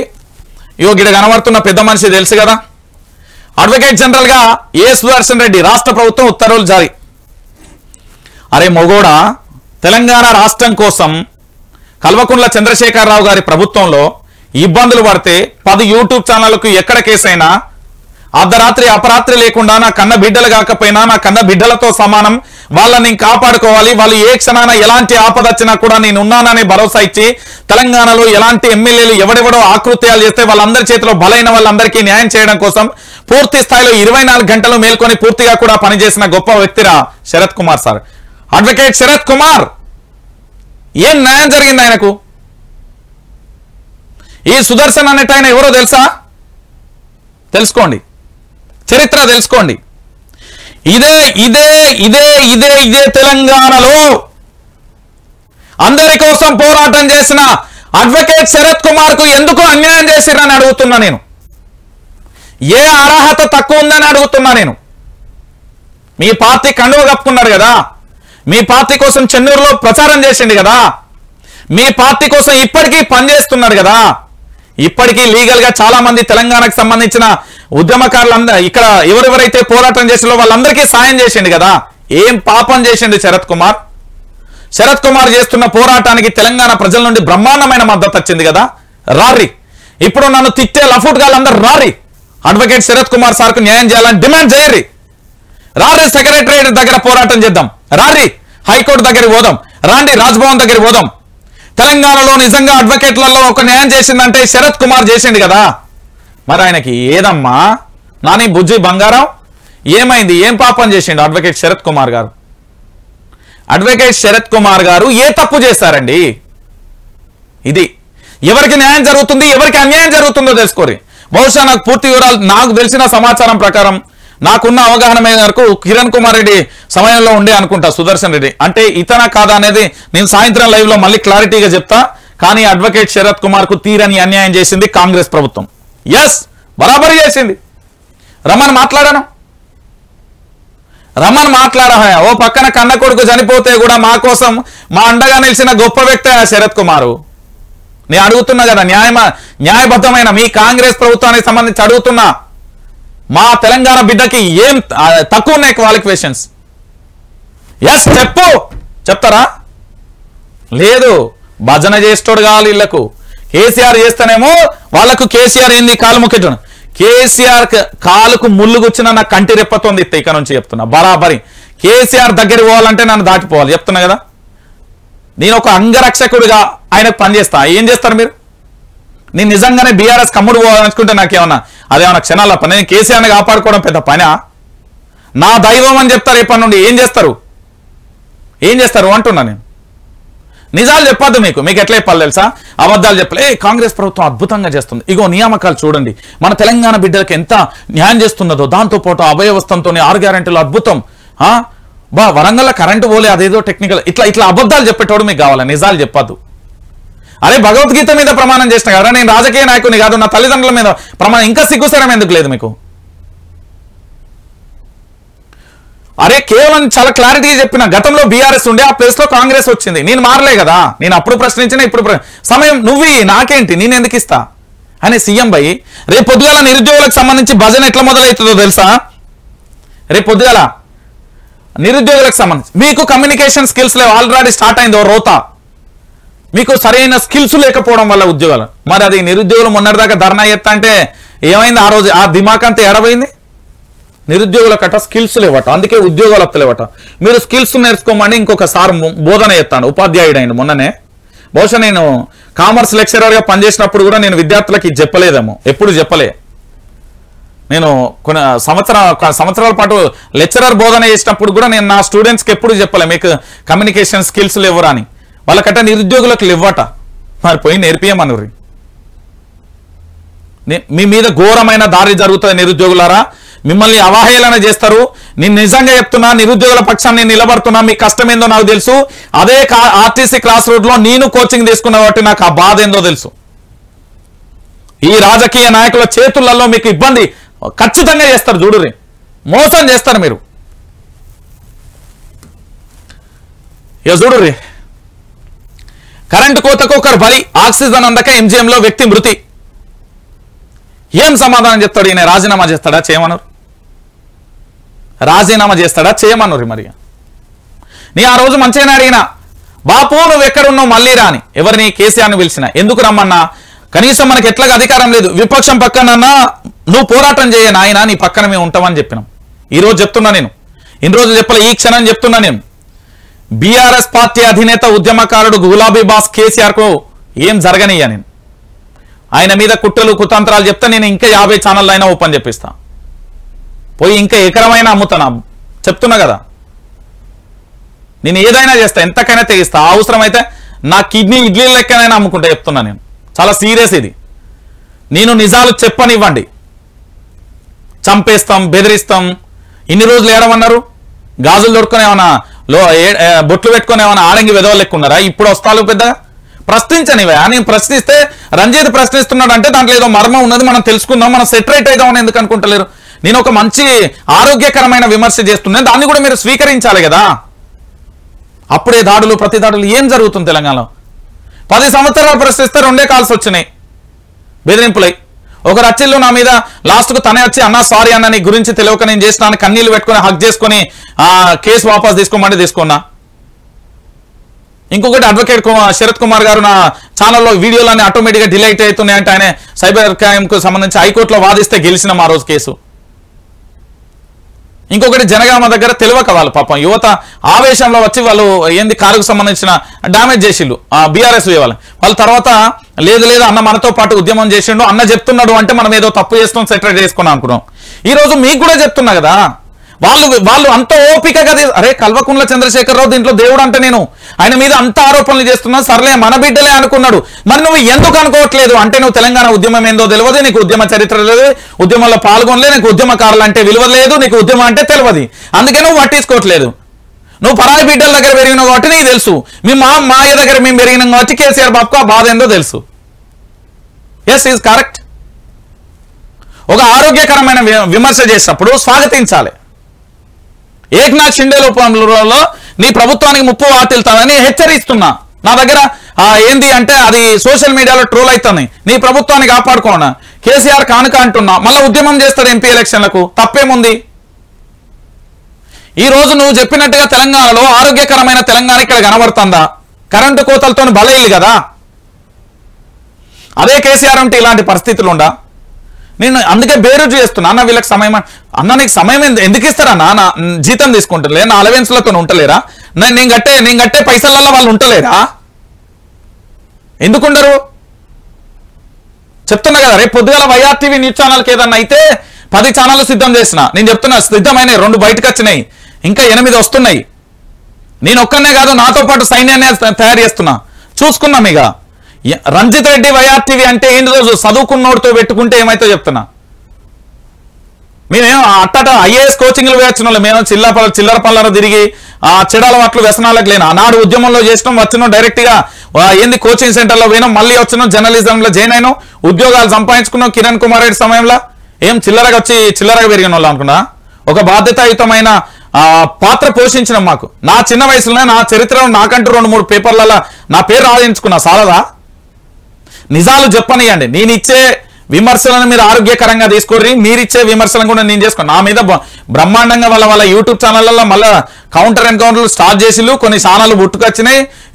ఏంది కళ్ళు తాగిన కోతిలెక్క ఎగురుతుండు, లేకపోతే ఇంకొకడేమో ఆవేశం స్టార్ అని, లేకపోతే ఇంకొకడేమో టైం ఇద్దాం జర ఆగరాదని విమర్శ చేసుకో అన్నా, నువ్వు చేసుకో. నేను ఏమన్నా, నన్ను పొట్టు తిట్టు, నేను ఫ్రీ హ్యాండ్ ఇస్తాను, నువ్వు నన్ను మొత్తం తిట్టు, కానీ తిట్టే ముందు మాత్రం ఒకటి గుర్తుపెట్టుకో, నాడు తెలంగాణ ఉద్యమంలో ఇదే రంజిత్ రక్తం తెలంగాణ గడ్డ మీద రక్తపు చుక్కలు చిందించిందా లేదా తెలుసుకో, ఆయన చదువుకున్నారా లేదా తెలుసుకో, దాంతోపాటు కోచింగ్ తీసుకున్నారా లేదా తెలుసుకో.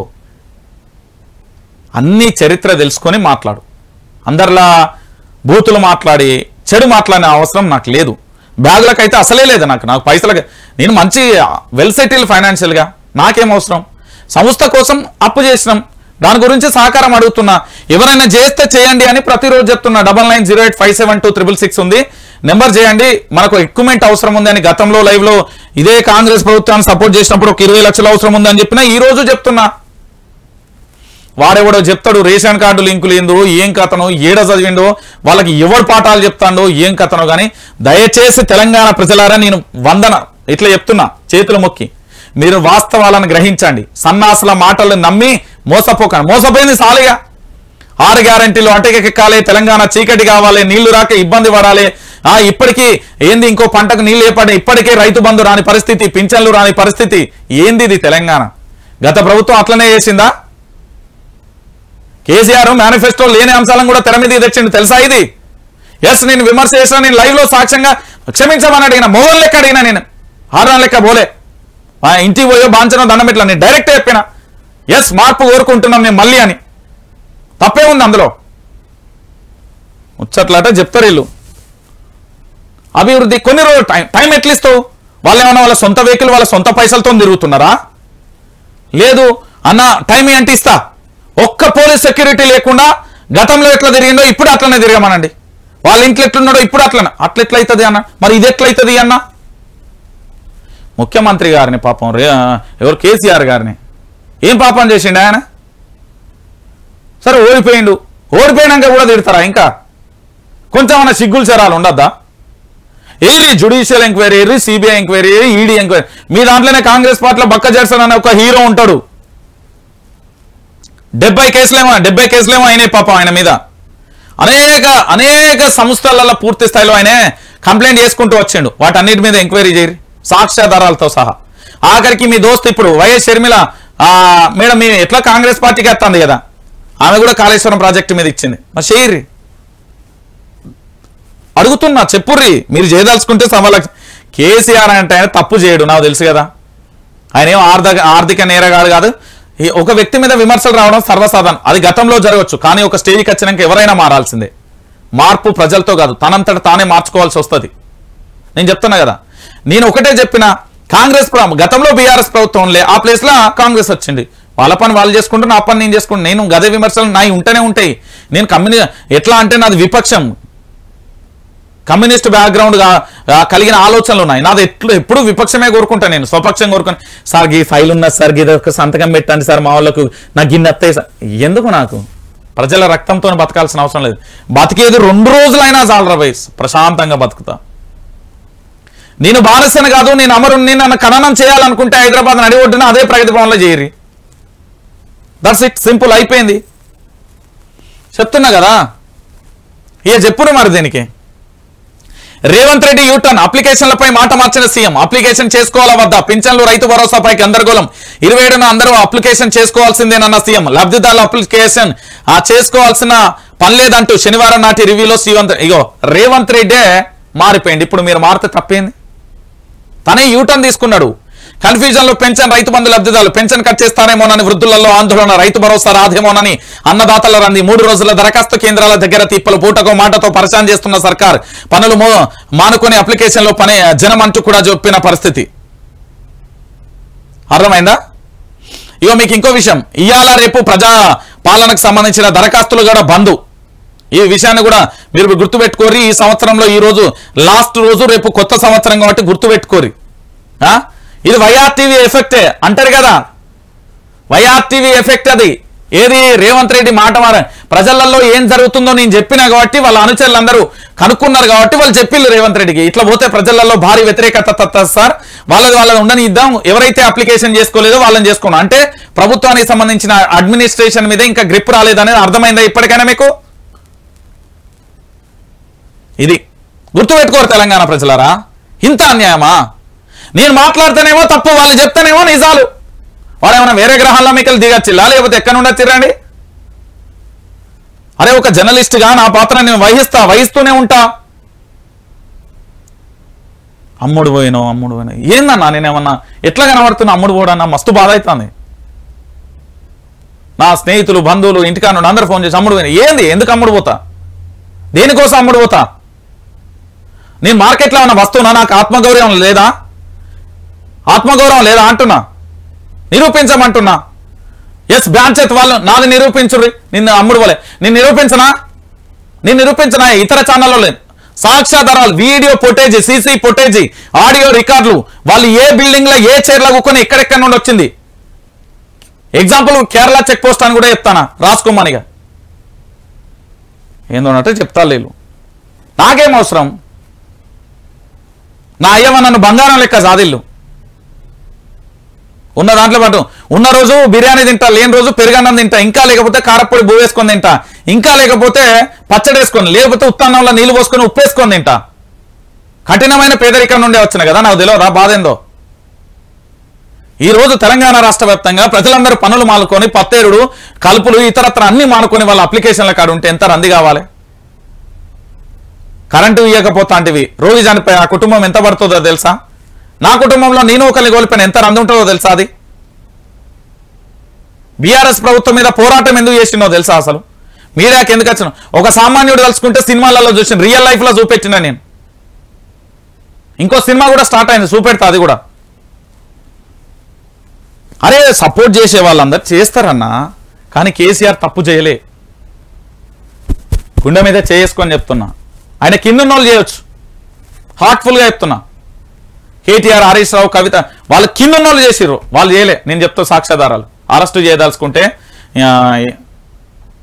ఎట్లున్నది తెలుసా? రాజు తలుచుకుంటే దెబ్బలకు కుదవ, ఎంతసేపు తలుచుకుంటే అవన్నీ ఉండే అన్న. తెలియదు మీకు, చెప్తేనేమో అర్థం కాదు. వాడేమో ఇతర దేశాలలో ఉంటాడు, వాడేమో లొలి ఎత్తాడు, ఇంకో కాడు ఉంటాడు, వాళ్ళు లొలి ఎత్తాడు, ఏందో అర్థం కాదు. ఈడు ఉండరు, పీకరు, మాట్లాడరు. ఇగో 13,000 కోట్ల అప్పు చేసిండని నేను చెప్పినా కదా. ఆర్టీసీ బస్సులలో నెగిటివ్ ప్రచారం చేద్దాం, గత ప్రభుత్వ అప్పుల తప్పులపైన బస్టాండ్ బస్సులో ఇంత దిగజారుడా ఒక ప్రభుత్వం అండి ఇది? ఇంత దిగజారుడా? ఇనర్రి. ఆర్టీసీ బస్సులలో నెగిటివ్ ప్రచారం చేద్దాం, గత ప్రభుత్వ అప్పులు తప్పులపై బస్సులలో ప్రచారాన్ని ప్లాన్, ప్రజాపాలన, ఆరోగ్య 6 గ్యారెంటీలపై గొప్పలు చెప్పాలి, గత ప్రభుత్వం మీద నెగిటివ్ ప్రచారం చేయాలి, బస్టాండ్లు టీవీలలో వీడియో ప్లే చేయాలి, బస్సులలో వీడియోలు ఆడియోలు వినిపించాలి, అనధికారికంగా నిర్వహించే ప్రయత్నాలు, ఆర్టీసీ ఎండీ సజ్జనాన్ని కలిసిన పిఆర్ టీం అంటూ కూడా చెప్పిన. ఏం బతుకులరా మీ? ఇక ఏమని చెప్పిళ్ళు? లేదు నేను అసలు ప్రచారానికి ఆడికి డబ్బులే పెట్టామని చెప్పారు. మరి ఇదేంది? చేయని, ఏర్పాటు చేస్తారు, చేయని. అదే కాడి పోయి నేను చేస్తా. నేను ఆల్రెడీ నా మిత్రులకు చెప్పిన, ఇతర రాష్ట్రాలలో యొక్క అప్పుల చిట్టా ఎంతెంత చేసిర్రు, గతంలో వాళ్ళ దగ్గర నిధులు ఎంత ఉండే, మొత్తం భారతదేశంగా ఉన్న అన్ని తీసుకురమ్మన్నా. ఆఖరికి గుజరాత్ సీఎం ప్రాతినిధ్యం వహిస్తున్న కానుండి పట్టుకురమ్మన్నా. చెప్తా, నేను కూడా చెప్తా. వీళ్ళు ఇప్పుడు గ్యారంటీలు అమలు చేస్తున్న అదే కర్ణాటకల పరిస్థితి ఎట్లుందో కూడా చెప్తా. తెలంగాణ ప్రజలు మోసపోకండి, ఇలా మాటలు నమ్మి మోసపోకండి. ఏం ప్రచారం చేస్తారు? ప్రచారానికి పైసలు పెట్టామన్నారా? కేసీఆర్ అయినట్టయినా 100 కోట్లు పెట్టిండు, మేము అసలు పెట్టాం. మరి ఇదేంది?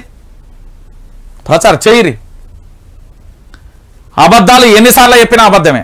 నిజాన్ని పట్టుకుని అబద్ధం అంటే ఆగదు. ఇప్పుడు నేను నిజం కాబట్టి నన్ను ఎన్నిసార్లు రూమర్ చేసినా ఏం కాదు, కానీ భవిష్యత్తులో ఖచ్చితంగా తెలుస్తుంది. దాని పర్యవసనాలు ఎదుర్కోవాల్సి వస్తుంది. ఇప్పటికే తాకుతున్నాయి, స్టార్ట్ అయినాయి, ఇంకా చాలా ఉంటాయి. చూడండి తెలంగాణ ప్రజలారా, నేను చెప్తున్నాను కాదు, వాస్తవాలను గుర్తుపెట్టుకోరు. నేను చెప్తున్నా కదా, ఈ రోజు ఏదో జరుగుతుంది, ఏం కథ అని. ఇక మేడారంకు జాతీయ హోదా కల్పించాలి, గిరిజన యూనివర్సిటీతో ఎంతో మేలు, సమ్మక్క సారక్క గద్దెలను దర్శించుకున్న కవిత. మరి ఇక్కడ మంత్రిగా ఉన్నారు కదా సీతక్క డిమాండ్ చేయాలి, ఎందుకంటే వాళ్ళ ఆ నియోజకవర్గం వాళ్ళ బిడ్డలకు సంబంధించి చేయాల్సిన బాధ్యత ఉంటుంది. మరి ఏ మేరకు చేస్తారు అనేది కూడా మనం కూడా చూడాల్సిన పరిస్థితి అయితే కనబడుతుంది. ఏందట ఇక పూర్తి స్థాయిలో గిదే ఉంటుంది తెలంగాణ రాష్ట్ర వ్యాప్తంగా. నేను చెప్తున్నా కదా తెలంగాణ ప్రజలరా, పూర్తిగా కూడా నేను ఒకటే మాట చెప్తున్నా, పూర్తి స్థాయిలో YR TV Telugu news channel ఉన్నది, ఇది మీకోసం ఉంటుందన్న. నేను చెప్తున్నా, నేను అమ్ముడు పోయినట్టుగా నిరూపించితే నేను సెల్యూట్ చేస్తా మీకు. ఇదే వైఆర్ టీవీలో నేను సెల్యూట్ చేస్తా. నేను అస్సలు పోను. నాకు బ్రహ్మాండమైన అప్పులు ఉన్నాయి, మస్తున్నాయి, నేను చెప్తున్నా, కానీ భయపడేది లేదు. అందుకే 10 ఛానళ్ళు రెడీ చేసిన. ఈ కుట్రలు కుతంత్రాలు ఏ విధంగానే చేస్తారు. 10 మంది సైన్యం మొత్తం 100 మంది దిగుతున్నాం, ఎట్లా చేస్తారో నేను చూస్తా. నా వెనుక ఏ ఆర్థిక శక్తులు లేవు, ఏం లేదు. ఇగో వైఆర్టీవీ మీరే నా శక్తి, మీరే నా బలం, మీరే నాకున్న సైన్యం అంతా మీరే. మీ ధైర్యంతో నేను ముందుకేస్తున్నా. వైఆర్టీవీ తెలుగు న్యూస్ ఛానల్ ఖచ్చితంగా సబ్స్క్రైబ్ చేయండి. నేను మళ్ళీ చెప్తున్నా, నేను పూర్తి స్థాయిలో గతంలో అడిగినట్టుగానే అడుగుతున్నా. ఇక్కడ మీకు నెంబర్ ఇస్తున్నా 9908572666. ఇది నా నెంబరే. దీన్ని గూగుల్ పే, ఫోన్ పే కూడా చేయండి. బ్యాంక్ అకౌంట్ నెంబర్ కూడా ఉంటుంది ఇదే ఛానల్లో. మీరు